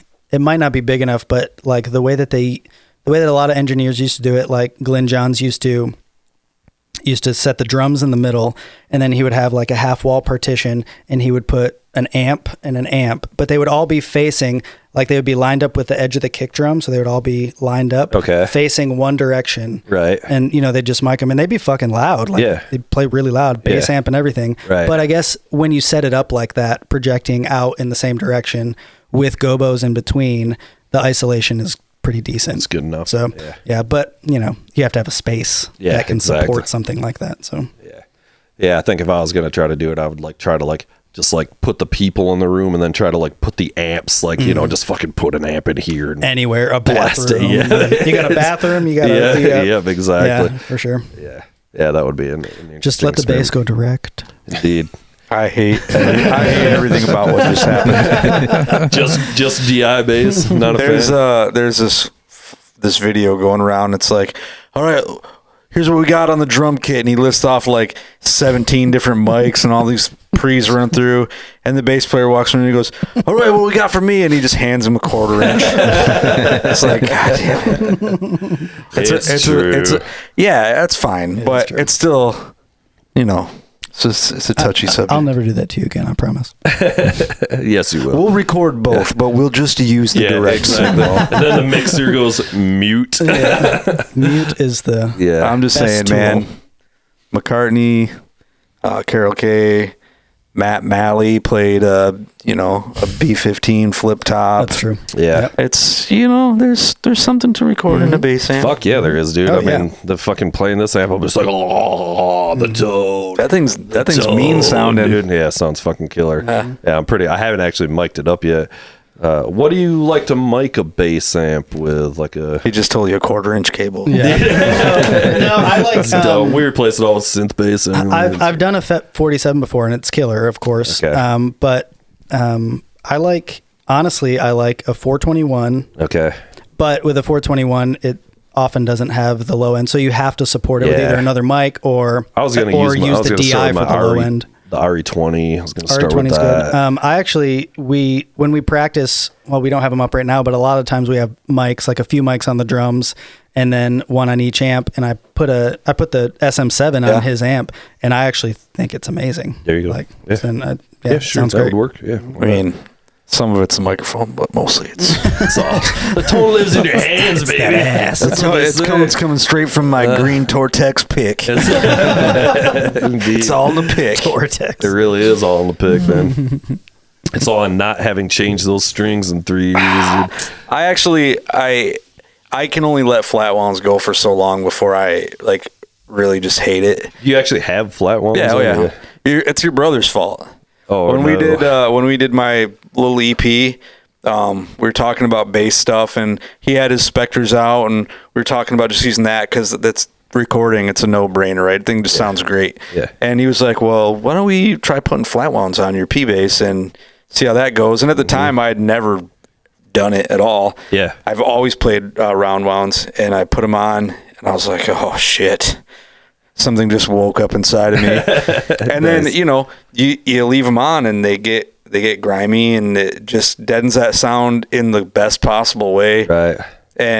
But I had that set on until I just changed them. So it's been 10 years probably. Wow. Well, nah, it's probably been like 7. Yeah. But then I changed them. I slapped a new pair on, and they've been living there for half a year now, maybe. Jason, this just occurred to me. I wonder. So he's been trying to get this, like he switching out pedals, like trying to find a tone that's kind of in his head. I wonder how much you would get in that tone that's in your head if you changed to round ones again. I know you've been on me for this. Yeah. You've been dropping the not so subtle hints. That was a very not subtle hint. Like, you should definitely. No, honestly, just I gave up that. His bass sounds great, because I have the Rickenbacker, so it is a thing. I honestly have been toying around with buying another P bass to have round wounds on, so I have them both and just can. I like where your head's at. Yeah, I mean, you saw that. What was that? That like sky blue one. It wasn't that. Yeah, expensive. it was an '86 Japanese Fender, and it's like $1,300. It's still for sale. I love the made in Japan shit. Dude, Is it on Reverb? incredible. It's on Reverb? Yeah, it's on Reverb right Just now. wait till it drops in price. Yeah, then what kind of amp are you going to get to run it through?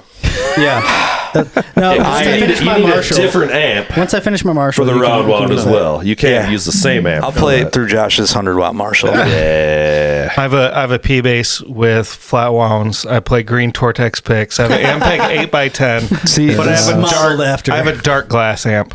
Okay, yeah. So, Because I think that's the best sound for dirty bass. Yeah. dude, Dark glass rules. I think that they do incredible stuff. For me, though, I've tried the pedals. I haven't played through the amps. I've got the pedals. It's better than the pedals. It's better than the pedals. The pedals are like almost too bitey for me. You know what I mean? They're made from metal. Yeah, they're made from metal, and they do that very, very well. Yeah. I almost bought instead of the. We should get together. Yeah, I'm out in Ravenna. Let me know. Yeah. I'll come to Ravenna. Instead of the that PRS, that POS bass that I bought on there, I was going for a fucking Music Man Stingray. That's what I want. Not maybe not an actual Music Man, but like the Sterling, like the middle. But I don't even play the bass, dude. I just bought all this shit. I just sold my Dark Ray. Oh, really? The Dark Ray is the Stingray with dark glass amp. That's what I was just looking at. I didn't know you had one. I just sold it. That's what I was. That's what I was playing. That was the other bass. I was Dude, if down you can to, get a dark one of those are amazing. I played it, but I honestly liked the. If you can get that one I just sold, I know. Yeah, get it back, I had them please. side by side. First of all, it had a roasted maple neck, which I love. Yeah. It was heavy as fuck. It is heavy. I Music picked it. Man's I was like, it is holy heavy. fuck. Yeah. Like, I like a heavy. Like, my Les Paul's like 13 pounds. Like, I like a heavy guitar. But I was like, Jesus Christ. And it also ruled. It in some ways, it might have been better. It was definitely louder for one. Like, the difference between the volume output of that and that PRS that I bought. But I don't know. I just kept going back to neck and like the old school jazz bass sound, and it was just like The neck on that bass that you just bought is fantastic. Yeah, I kind of couldn't believe it in a way. Like, and it was like in the corner, all dusty and shit. And I was like, I immediately saw it, and I was like, "What is this?" And like, I kind of been a PRS hater a little bit. I owned a couple and kind of Now, shit if you on just them. ripped out those pickups and put in a P bass split coil, you'd be. But that's I was you'd playing be the hot. P bass too, and I'm like, the jazz bass. That's it. That's got the sound. I like the zingy, grindy. Right. That's why you got to get the P bass deluxe, like I have. It's got both. I know. Yeah, But get both, you made yeah. the right call, and here's why. Because if you're ever in a situation where you need a P bass, you know a guy, right? And that's the way I look at things a lot too. Like, yeah, I could spend money on this, but if I really needed that, I could just borrow it from whoever, no. you know. Well, yeah. I mean, I don't need any of this shit. It's all preposterous. You're gonna call me up in like a week and be like, "Hey, you say you weren't playing your Rickenbacker, right?" Yeah, Rickenbacker's badass. That's why I keep my Mesa around just in case Ross has to record something in the future. Yep, so in case I need it again. We bought it once. It'll happen The again. old tremo verb. Yeah, All that of amp it. It's a fucking great amp. rules. It's Ed O'Brien. Yeah, fucking kicks ass. Yeah, bass gear is fun, but I have the Spectre as well, and so I didn't want something else with active like I don't want a Stingray with active electronics. Like, I'm like, what? I don't get it. Yeah. I mean, if you're not playing metal, you don't need it. But I am, kinda. Yeah, I really, That bass sound anyway. I really can't do the active stuff on bass. I think some of it sounds really good, like Josh's Spectre, the blue one. I played that on sounds a amazing. grounder recording that we were like trying to do years after the fact, which Josh still has everything but Rick's voice recorded for. Well, and it so, sounded yeah. great. I mean, I was playing it. I hate the way they look. I think they're atrocious looking, but I like them. dude, Yeah, I don't love the gold hardware in his. I'm not a gold hardware guy. But you can't argue with that sound. It thing just growls. It sounds so good. Yeah. Well, that band, Mike's and all those friends, Met's Fire, that band that you guys played over there, he's playing Spectre 4-string now, and I was just like, oh man, again, like you can't fuck with that sound. It's one of my favorite bass sounds. I mean, the old Queensryche shit, dude. The Black Album, fuck out of here. Yeah, but every time I like start getting jealous of somebody else's bass rig, I'll see a band where the guy just comes out P bass straight into an SVT, and I'm like, nope, that's it every time. Like, I mean, it's in the fingers. Yep. Yeah, I did play an SVT too that was kind of fucked up at Motor City, and like I was kind of like, the SVT, like it. I'm kind of mad that you didn't give me a call before you went there, by the way.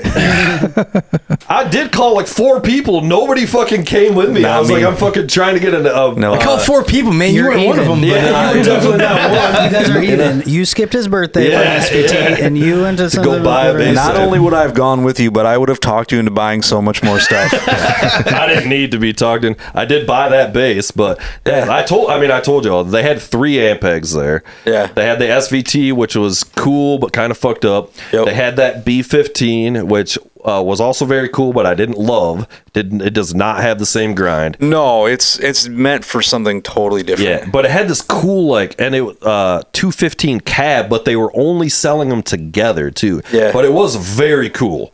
But it was just like, this is not what I'm going to get. And then they had the V4. And it was, so I plug it in. First of all, getting the kid to help me there was like pulling fucking teeth. And I'm like, it's like that Ron Swanson meme where it's like, I know more than you. Yeah, it kind of in a way. Help? I know more than you. And it was funny because the SVT was his old SVT. Yeah.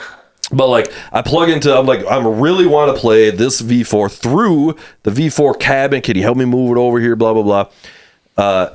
Basically, the short answer was that didn't happen. But anyway, we turn on the fucking V4B, and it's like, it doesn't work. It literally does not work. And I'm like, what the fuck, dude? And he's like, I don't know. And I'm like, I think your tubes are blowing in this. He's like, I don't know. Is it tubes? I'm like, it sounds like tubes to me. I'm like, I don't know, but it definitely doesn't work. And he's just like, all right. Let me know if you need any more help. We're like, I'm trying to spend money in your store. Yes, dude. That's how it felt. I was like, no, I'm trying to like buy a very expensive bass rig right now. He was like, let me know if you need more help. I'm like, or some. I need more help. Yeah, I could use some. Yeah. I don't know about more. It was just hilarious to me that he wasn't like, oh, I got to pull this off the sales floor. You know, like, oh, it doesn't work. Like, you just totally left it there. But that's what I love about Motor City too, is it's just stacks of shit. Oh yeah, you know, like you could just dig. Like it's just like no fucking rules. There's just amps that have been there for 100 years. Last time I was there, we were all walking through smoking in the store. Yeah. It was awesome. I think they ask you to light up when you walk past. You kind of have to just to breathe. Yeah. They did have they had a fucking the Roland 120 watt. What's the famous fucking Roland Jazz chorus? Jazz chorus, dude. They had one, and oh boy, I almost walked away with that too. If the price would have been a little more right. Yeah, there were a couple of moments this year where we were talking about jazz choruses pretty hard. Love it, dude. Love it. Yeah. And it was in pretty good shape, but it was vintage enough where it had the right look and shit. And it was hilarious because on the tag they had written "The Legend." King Crimson, Metallica, Police, like all this shit. I was just like, this is hilarious. West Borland. Yeah. Indeed. $1,000. Oh, God. That's one amp I would love to have in the arsenal, too. But dude, they make all the little ones now. Yeah. And I'm kind of like, maybe I should just get one of those because, like, I think the 77 could probably do, but the 120, there's just something about it. Right. I think you should buy one so that I have access to one. So that one song that you really want that sound. You know, man. I agree. Maybe I have to drive back. I know. Fuck. Such a good salesman. Yeah. I know. I'm literally running out of room though. It's like an actual problem where like I can help you with that. I've got a basement also. Just put it on. I'm about to put a DW in there right now. Nice. So nice. So before we get into, I do want to ask you guys what. Like, I've been interested in this lately. Like, what is your approach to, like, writing songs as a band? How does it start? Because you guys all write songs. Are you guys trading files? Are you trying to get in the room together? Or is it both? So, I feel like I want to start with this. So Josh and I just did a project with some other guys called Long Division. Yep. In which we worked on a lot of things via file sharing and stuff. We got together to write most of it, the bones, and then we spent like a year with our very close friends just tearing each other apart via the internet. And at the end of it, I think all four of us were kind of like, I don't ever want to do it this way again. Right. Like, and like when we're all in the room, great ideas are coming. But then what inevitably happens is, you get an idea, you put a lot of work in your idea, you play it for somebody, and then they're like, I don't know. That thing that you just worked on all day, I don't really care for. So maybe we'd try something different. But the way we've been doing it is just kind of working together. Somebody will have an idea off the clock and bring it, or Josh has sent a couple of videos like, hey, check this idea out. And then we'll like just marinate on it until we get back together and So you check. Eric So will are show you up guys and like, be like- rehearsing then, like on a schedule, like writing, rehearsing? yeah, like, it's Eric's kid's sports schedule actually. That's the schedule. Try to get together once a week. Yeah, I work weird that's good, hours, and all Once of a our week's good. all of our kids have good. extracurricular stuff, and of it's, course. Well, we shoot for once a week. Yeah, We it's- didn't say we actually get together once a week. We shoot for it. It's been about Seasonally dependent. every other. Sometimes we go a little longer, but Right. Okay. Sometimes if all four of us can't get together, three of us will. Yeah, Regardless okay, of, yeah. and just be like, let's just touch base and Kicking around do ideas something. and shit. Yeah. But is it more like, here's a song, or is it more like, here's a couple riffs, let's work it up together? it's been both. But mostly it's been here's a lick or an idea, or this new one that we're working on. Josh had written 2 parts of a song, and we got together and we started working on it, and then he didn't like it, and then we like left and put it all on me. no, it's not. It's not. No, it's all this on is you. It's all on this you. is kind of the progression of the song. So we left that practice like thinking like, well, we'll come back and we'll like take another swing at it. Sometimes it's just the day. It just doesn't hit. Yeah. And then like an hour after that, Josh sends us this video. He's sitting at a piano, like we're reworking the chords in this like weird syncopation, and then Eric jumped on that, and like the next time we got together, he had lyrics, and That's Eric. He's the dark horse. He's like he'll come in and be like, oh yeah, well we'll work on something for like 30 minutes or an hour. And he'll be like, find his time to chime in and be like, oh yeah, you guys want to hear this chorus that I have for this? And it's like this perfect, amazing thing that just like ties it all together. I've just and been it's sitting on it. It's Just been multiple sitting on it all songs. day. Got that real happen Rick that way. Rubin vibes. Just sitting there. We spent an white hour shirt, just, like, shoeless. beating our heads against the wall trying to figure something out, and then after we like are exhausted, he's like, oh yeah, so I wrote this thing for that the other night, and then plays By it, the way, here's the song. and then we're just like, oh yeah, that is the chorus. To And this that song. information would have been useful about 2 hours ago. We're already gonna blow our fucking brains out. But I think in like we were talking about a children's crusade earlier, the way that a lot of that was written was Eric was just he was just writing songs all the time, and he would just bring songs in, and then they would work it out as a band. And Eric's such an incredible songwriter that like now that we're kind of doing it the way where someone brings in an idea, or we're just at practice and someone starts playing something and we create something like that. Then Eric takes it and comes back and is like, it's this thing. Right. And it's just so good. Do you find that funner as a singer to kind of like, because I do, to like react instead of, I find it funner to like have something that's like, here's a thing, now react to it as a singer, instead of being like, I gotta write the whole song. I mean, I like it both ways, honestly, but I think writing songs in different ways or in new ways is exciting for me. Yeah. I think You do something different, right? Or like something unexpected to yourself, maybe. Yeah, I mean, when I was younger and had more time, didn't have kids and the sports schedule and all of that stuff, I would just sit home and I'd write songs. And I really enjoyed that process of like, okay, there's nothing and now there's something. And sometimes it'd be crap, and other times it would be good, and other times I'd think it's crap and I'd bring it to Jason and be like, oh, there's something there, or hey, I got this bass line, and that was exciting, and then so I think with the Children's Crusade and things before that, it was always kind of that method of like chords and lyrics and stuff at the same time on an acoustic guitar, you know. But then if I felt like I had something, Jason and I would get together and we'd just kind of like work on bass line and harmony, and that's kind of where everything would come from. But then even, you know, later on in some of those early projects or a Children's Crusade, we did have songs where we had nothing at the beginning of practice, and then somebody would play something on the roads or whatever, and then we'd be like, oh yeah, keep playing that. And then by the end of practice, we would have some type of soundscape, or maybe even have a whole song by the end of practice. And that became more exciting than me sitting home, you know, writing something beforehand. And I think even beyond that, Wayne and I were in a project with our friend Joe Moran called The Trade Rumors, and we just always soundscape and no lyrics, no anything. And then I would take that and I would kind of go, well, I got to come up with something to this. But I didn't really know. We just tried to write in the moment, and that was exciting. But it was really hard for me because I had never completely wrote songs like that in the past.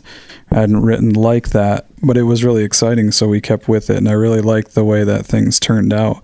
So now with Low Light, this project that we're working on right now, I it's kind of like a scattershot approach. It's like sometimes it's the way it used to be, bring an idea, or maybe the idea is an old idea that Jason's like, hey, we never got to work on that before. Let's pull that out of the binder of 100 songs or whatever.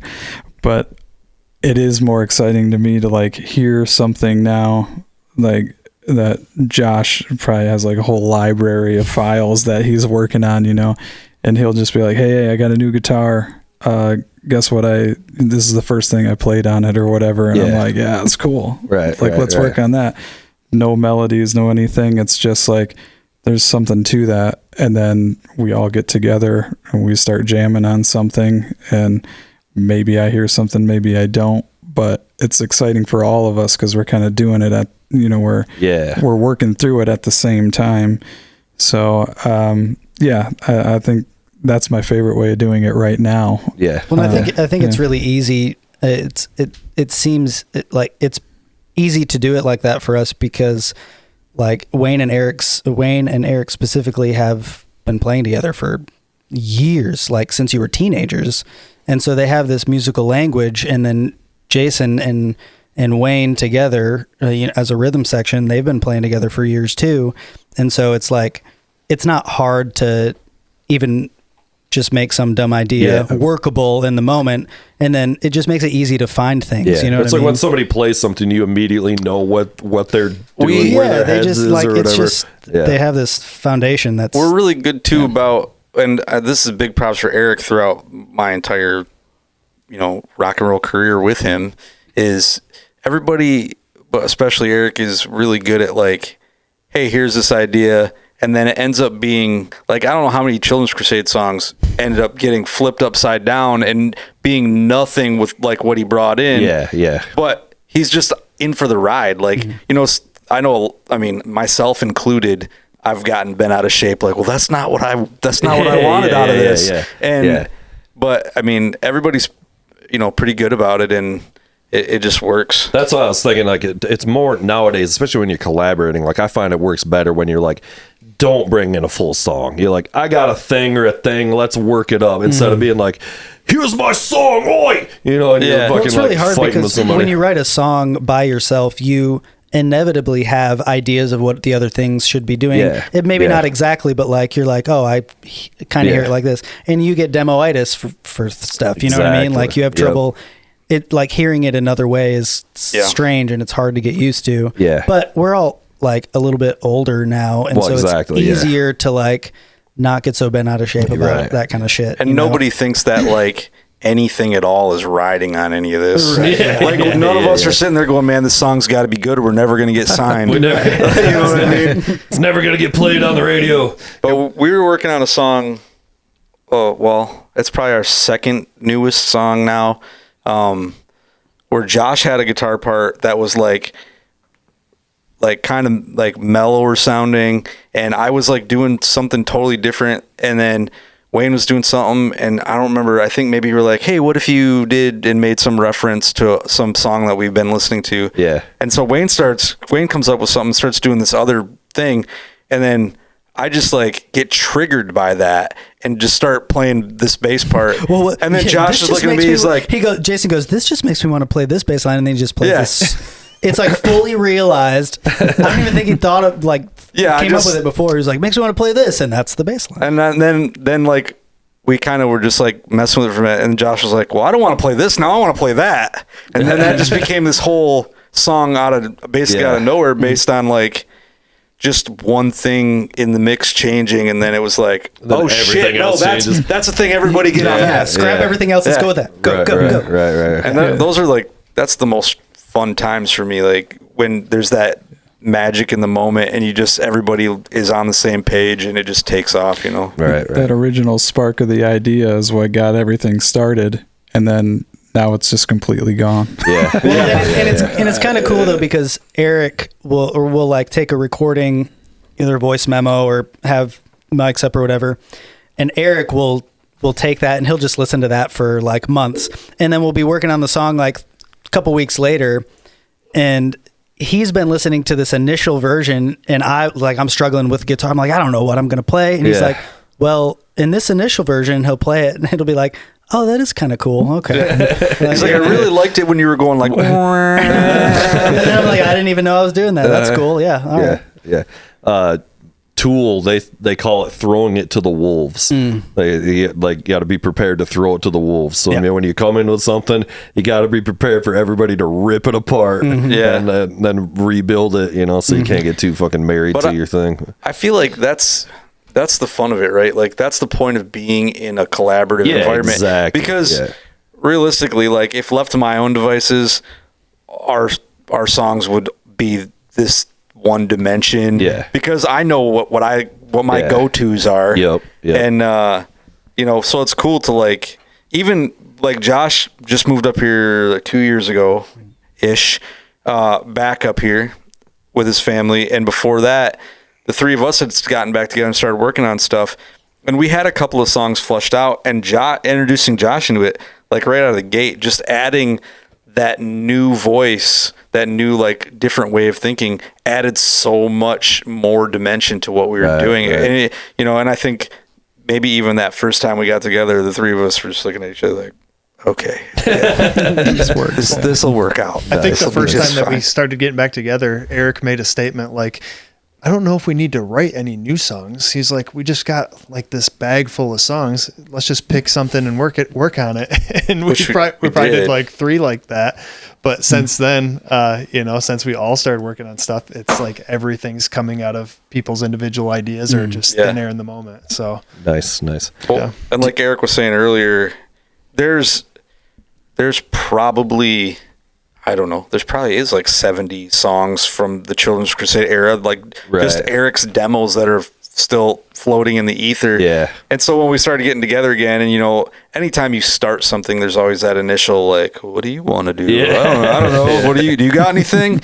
So I think I was just like, well, hey, what about The Neighborhood? Like the song that we kicked around for maybe a couple of months and then gave up on. Yeah. And then we started doing that, or there's the song called Her Arms that we play that like Eric had a demo for. By the way, Eric used to give me like CDs with like 20 acoustic demos on it at a time, and then we'd like go through and be like, yeah, these are the 5 that we should work on. But I opened up a computer that I hadn't opened up in like 10 years the other day, and it had like 7 Eric Grinwis demos on it. Jason was just giving to me. He'll play them to me, and I'll go, I have no recollection of this.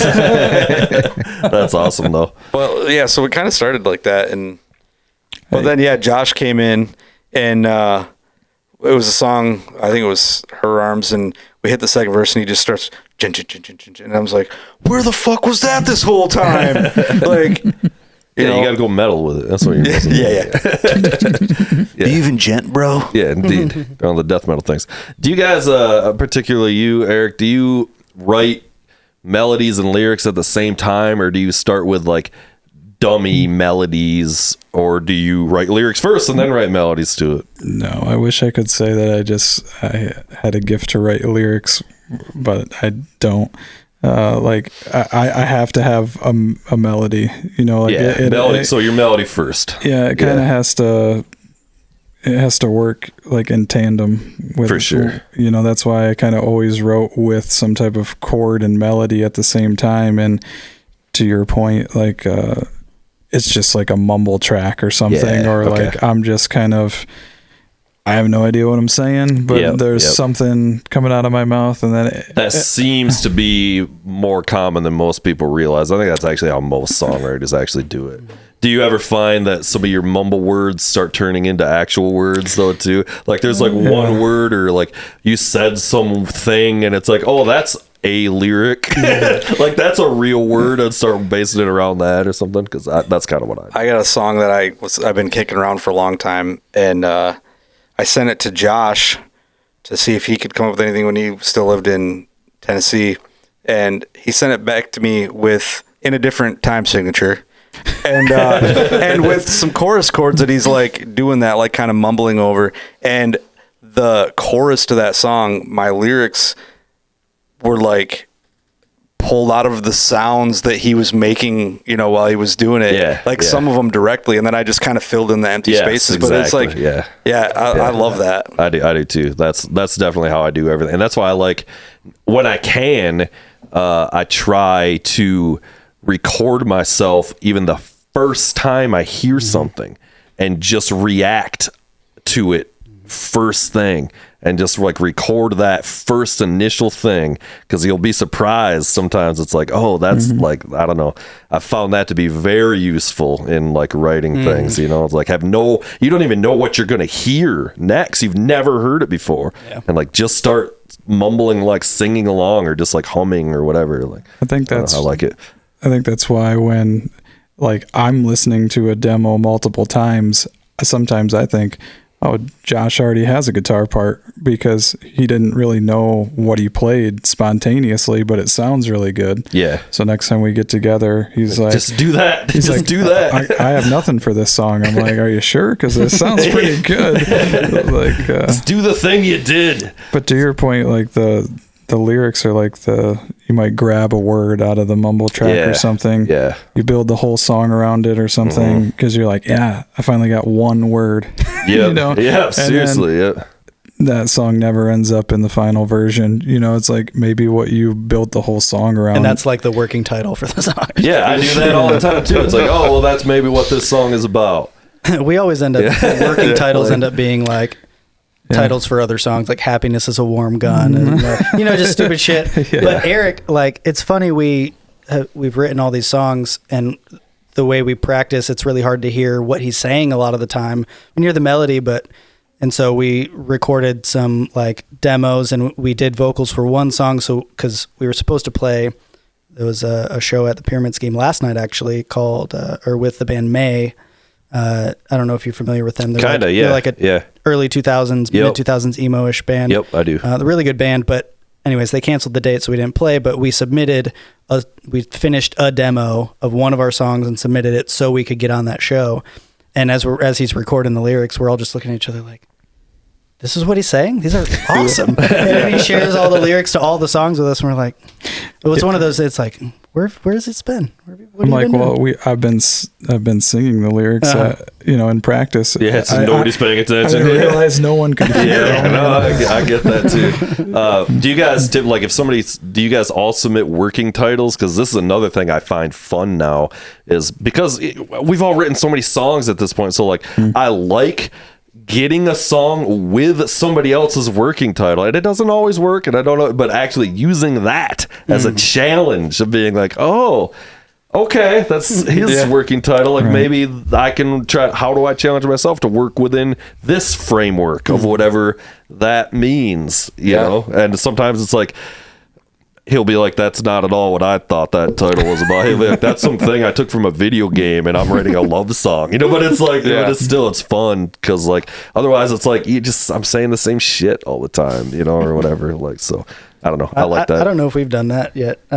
Eric, I think we all just trust Eric so much. We just kind of leave, like, he's going to come up with something good that we just don't give lyrical ideas yet, at least. It's usually Wayne going like, so what's the song called? And I have no lyrics, no anything, but he's got a like program in a drum beat or something. Wayne's the real organizer of the band. That's true. He's the one that keeps us on task. Like during practice, he's like, okay, so what are we doing right now? All right, so here's what we're going to do.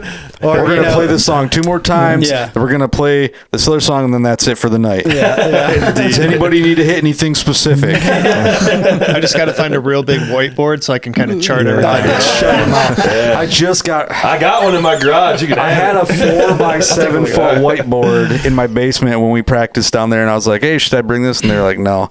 And so then I gave it away. Yeah. And then after that, it was like, oh, you know, it'd be really handy if we had this big ass whiteboard. Too, I'll check for you, but still, you can have it. It was just a jab. That's all. Just a jab. I almost wish I wasn't here and this wasn't happening. Old school blackboard. That's for you, bud. Yeah, Wayne will be like, so what's the title of the song? And I'll just go, I don't know, Evil. And it has nothing to do with the song at all because I don't have anything for the song. And now it's almost like the same thing. It's like now you got a title, so now you're sort of like committed. Now you got to like work within this like weird framework. We've changed titles after fully committing to titles. Yeah, that's the thing is that then I'll, eventually down the road, it's like I have a song it has nothing to do with Evil, but we can't remember the titles, so it's always like, what are we playing next? Evil. It's just like it just just sticks. I think Quiet Lightning's had the most name changes so far, right? Just 2. But no, because we were referring to it as Descending for a while.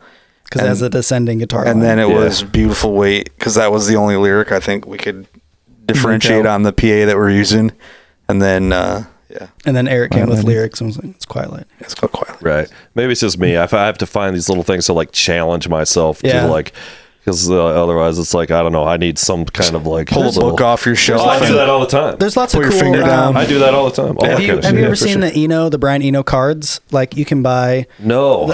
I think he sells or somebody sells them, but like they're just like little idea starters. Yeah. You got me the Dan Wilson one. Dan Wilson, the singer from Semisonic, has there's like 60 cards or something. I got some for Jason, but they're just cool idea starters. Like, hey, scrap the verse. Use the chorus as the verse and write a new chorus, like just shit like that. Right. You know what I mean? Interesting. That's cool. They're helpful. Yeah, doing shit like that. I mean, that's like classic creative writing shit. Just word farming, just going through books or dictionary or whatever, and just writing down words, and then like you can do something with that or whatever. So I don't know. I love doing all that shit. So So what's the plan then, boys? You guys going into the studio this spring? Goal? 10 tracks, trying to get 10 out, tracks. something like that. Yep. Yeah. That's the goal. We're just in an interesting space right now because I feel like every project, at least that I've been a part of before this, there's some goal that we're trying to get to. And I feel like we've all come to the understanding that the goal here is just to do whatever we have to do to challenge ourselves to create like a great album, something that our kids can listen to and we can be like, yeah, we did this, Yeah. And because of that, like we were talking about song titles, like I feel like the rules, as cliche as it sounds, the rules are kind of out of the window. It's like if Eric wants to change the song, we're just going to change the song title. Right. Just change the song title. We're not going to grab onto anything. Yeah, okay. Yeah. And no stakes. Yeah, we got nothing to lose. We're just out having fun, Like this is our free time and we're trying to make the most of it. We're taking it serious. And it's really cool. We played 2 shows, right? Yep. Yeah. The 2 shows that we played, getting really good feedback from people who are there is really nice. It's like, well, the show I missed motivating. that Mike, my bandmate, was at was he was texting me. He was like, "Oh, this low light band, these guys are pretty sweet." And I was like, yeah, those are my friends. Like, I know he doesn't really know you guys or didn't know you guys or whatever. Then, so like, I mean, I'm sure it is going to be sweet. I mean, I was a serious fan of A Children's Crusade. I for real loved it. I used to listen to it all the time. Like, it was getting serious play. So so I'm excited to hear whenever you guys are fucking cooking up. Maybe I can get a little demo. Maybe you guys can play a little song. Send some over my DM, slide in a little bit, and let me hear what you guys are working on. We'll have Eric tuck you into bed tonight with an acoustic guitar. Yeah, sing me some songs.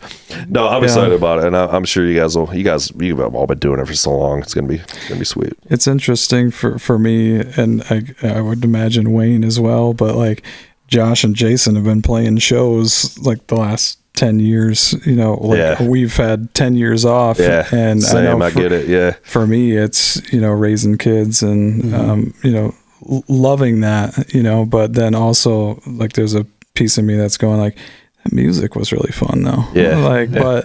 But it's so demanding of your time that we just kind of all got back together because we have that passion for each other, our friendship and everything, but also the music, and just kind of going, yeah, we should do this. It's important, even though it's hard and it's time consuming. If we're being intentional with our time, this is something worthwhile to do. So I think that's where we're at, as we're just getting together, enjoying what we're doing. But it's also nice too, because the four of us are really good friends, and if something's happening, like nobody gives a shit about the band if something outside, you know what I mean? Like if we practice at Josh's house, so there's nights that we practice where his wife is working until after we're done practicing. If we have to stop because the kids need something, nobody's mad about it. You know what I mean? Which is a very huge contrast to how being in a band in your 20s for me. I mean, Wayne had kids early, and I used to get so pissed off when his family took precedent over what do you mean you can't play a show because it's your kid's birthday? Man. Like, whatever. Yeah. To be fair, he would play the show. It's rock and roll, baby. You gotta step up to the plate. No, but I mean, Let's go. If there's something going on where I'm like, yeah, guys, I can't get together, like, I'm not worried that everyone's going to be pissed off at me. Like, everybody gets it. Like, and that's been the really cool part, Yeah. I think for me, like, this project has kind of been like, it's more than just the music. And I was getting to a point where it was like friendships were kind of declining, like the number of people that you hang out with regularly. It's just kind of going away. Welcome to our podcast, buddy. Yeah, exactly. Nobody's listening to this. right. But it was just like, we got back together, started writing music, and that was fun. But what really happened was we just started making time for each other.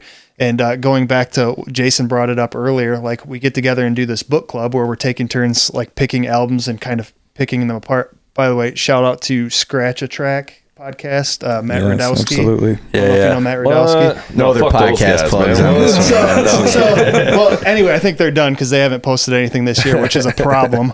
But just like having the music, reigniting the friendships, and then like getting together to talk about music on a side note. It just that's what we're doing. It's so much fun, right? Heck yeah. You have to make time for it. If you have a project and you can prioritize you could prioritize whatever it is that the project's based around. I feel like dudes, especially, maybe this is like a gender biased statement, but it seems true. Like, guys need a task to do together, right? Like, even though this is just talking, like without the podcast, like, we're not just going to sit time. Let's just sit down and have a chat. Women seem to be much better than that. Dudes are like emotionally closed off. Like, you need a task, whether it's watching a movie, do the podcast, if they're only play the fucking video game, like whatever. What are you doing Friday night? Well, every Friday night I just go sit in Ross's couch and drink. We make fun of the news. Pretty much. Everyone's like, really? Every Friday night? You're just like, that's the best. But then you're like, oh yeah, but we videotape it.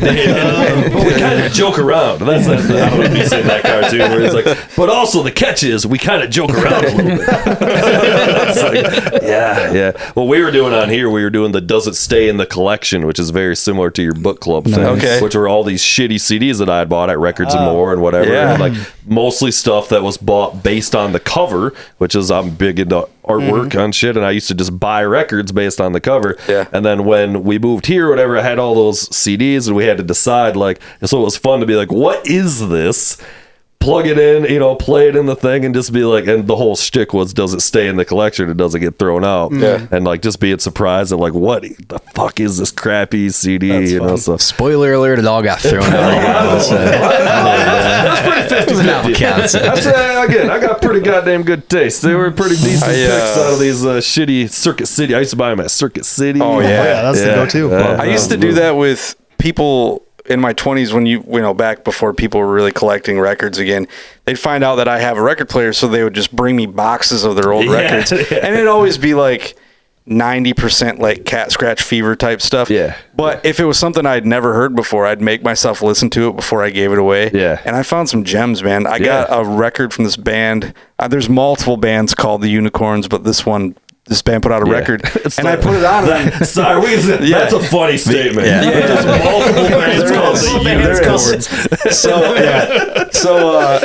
That's amazing. I'm like listening to it, and there's it's either the first or third track has this like amazing pedal steel guitar part, and I'm like, that's fucking incredible. So I flip it over, which I don't know why I didn't start here, but I flip it over and I'm like going down, I'm like, oh, pedal steel, David Gilmour. That's crazy. And then I like keep reading the liner notes. I'm like, oh, produced by David Gilmour. Interesting. I was like, okay. So like, you find those gems, Yeah, that's fun. As a pet, Jesus Christ, records are the same thing with me, where I was like, I can't get collecting them because I will lose my fucking mind. Yeah. This will be all records. I think I'm sitting at like just over 800 right now. I tried to pawn off some on you because I was like, I can't keep all these records from my dad's place, and you were like, I don't want them, and I'm like, I don't want them. There's a lot of I've got 6 copies of Cat Scratch Fever already. There was some bangers in there. I had some Killer Queen shit. I had some fucking the fucking Zeppelin Records 3, I think, is it, with the big thing that turns around and shit. I remember your dad having a lot of Who and a lot of Led Zeppelin. Yeah, he had some good shit in there, and a preposterous amount of polka. And like how and why does that stay in the collection? No, it did not. It did not. Beer Barrel Polka, you don't got a soft spot in heart for that? Nope. Also, the gem was the collected speeches of John F. Kennedy. Oh wow! Soak it in a little bit. Whoa. Yeah. 61 years today or something. Today's the day, right? I have a lot of my dad's. Today's JFK Day. I have a lot of my dad's old records, and he has a record, kind of like the collected speeches of JFK, but it's like the last interview of John Lennon on a record or something. Yeah. It's cool. It's just got Yoko Ono screeching in the background. It's like, God damn it, shut up already. All right, boys, we probably ought to wrap this shit up here. Probably going on a couple hours. So, all right, so wait for the record. It's a little late. It'll be next spring, probably. Something like that. Currently, we don't have any shows booked, but we have an Instagram with like a few posts on it. Yeah, get on that gram. There's a couple little short little videos of the 2 shows that we played, and so you can, if you want to hear a snippet. Sweet. Well, when the record's getting done, we'll get you guys back on here. Nice. Real quick though, shout out to SF shows. They're keeping all ages shows live in Muskegon. Nice. And they're doing a great job. Hell yeah. It's not the Darkness Underground? No. All right. I guess that's it. Thanks for coming over, boys. Yeah, thanks for having me. Appreciate it, gentlemen. Peace.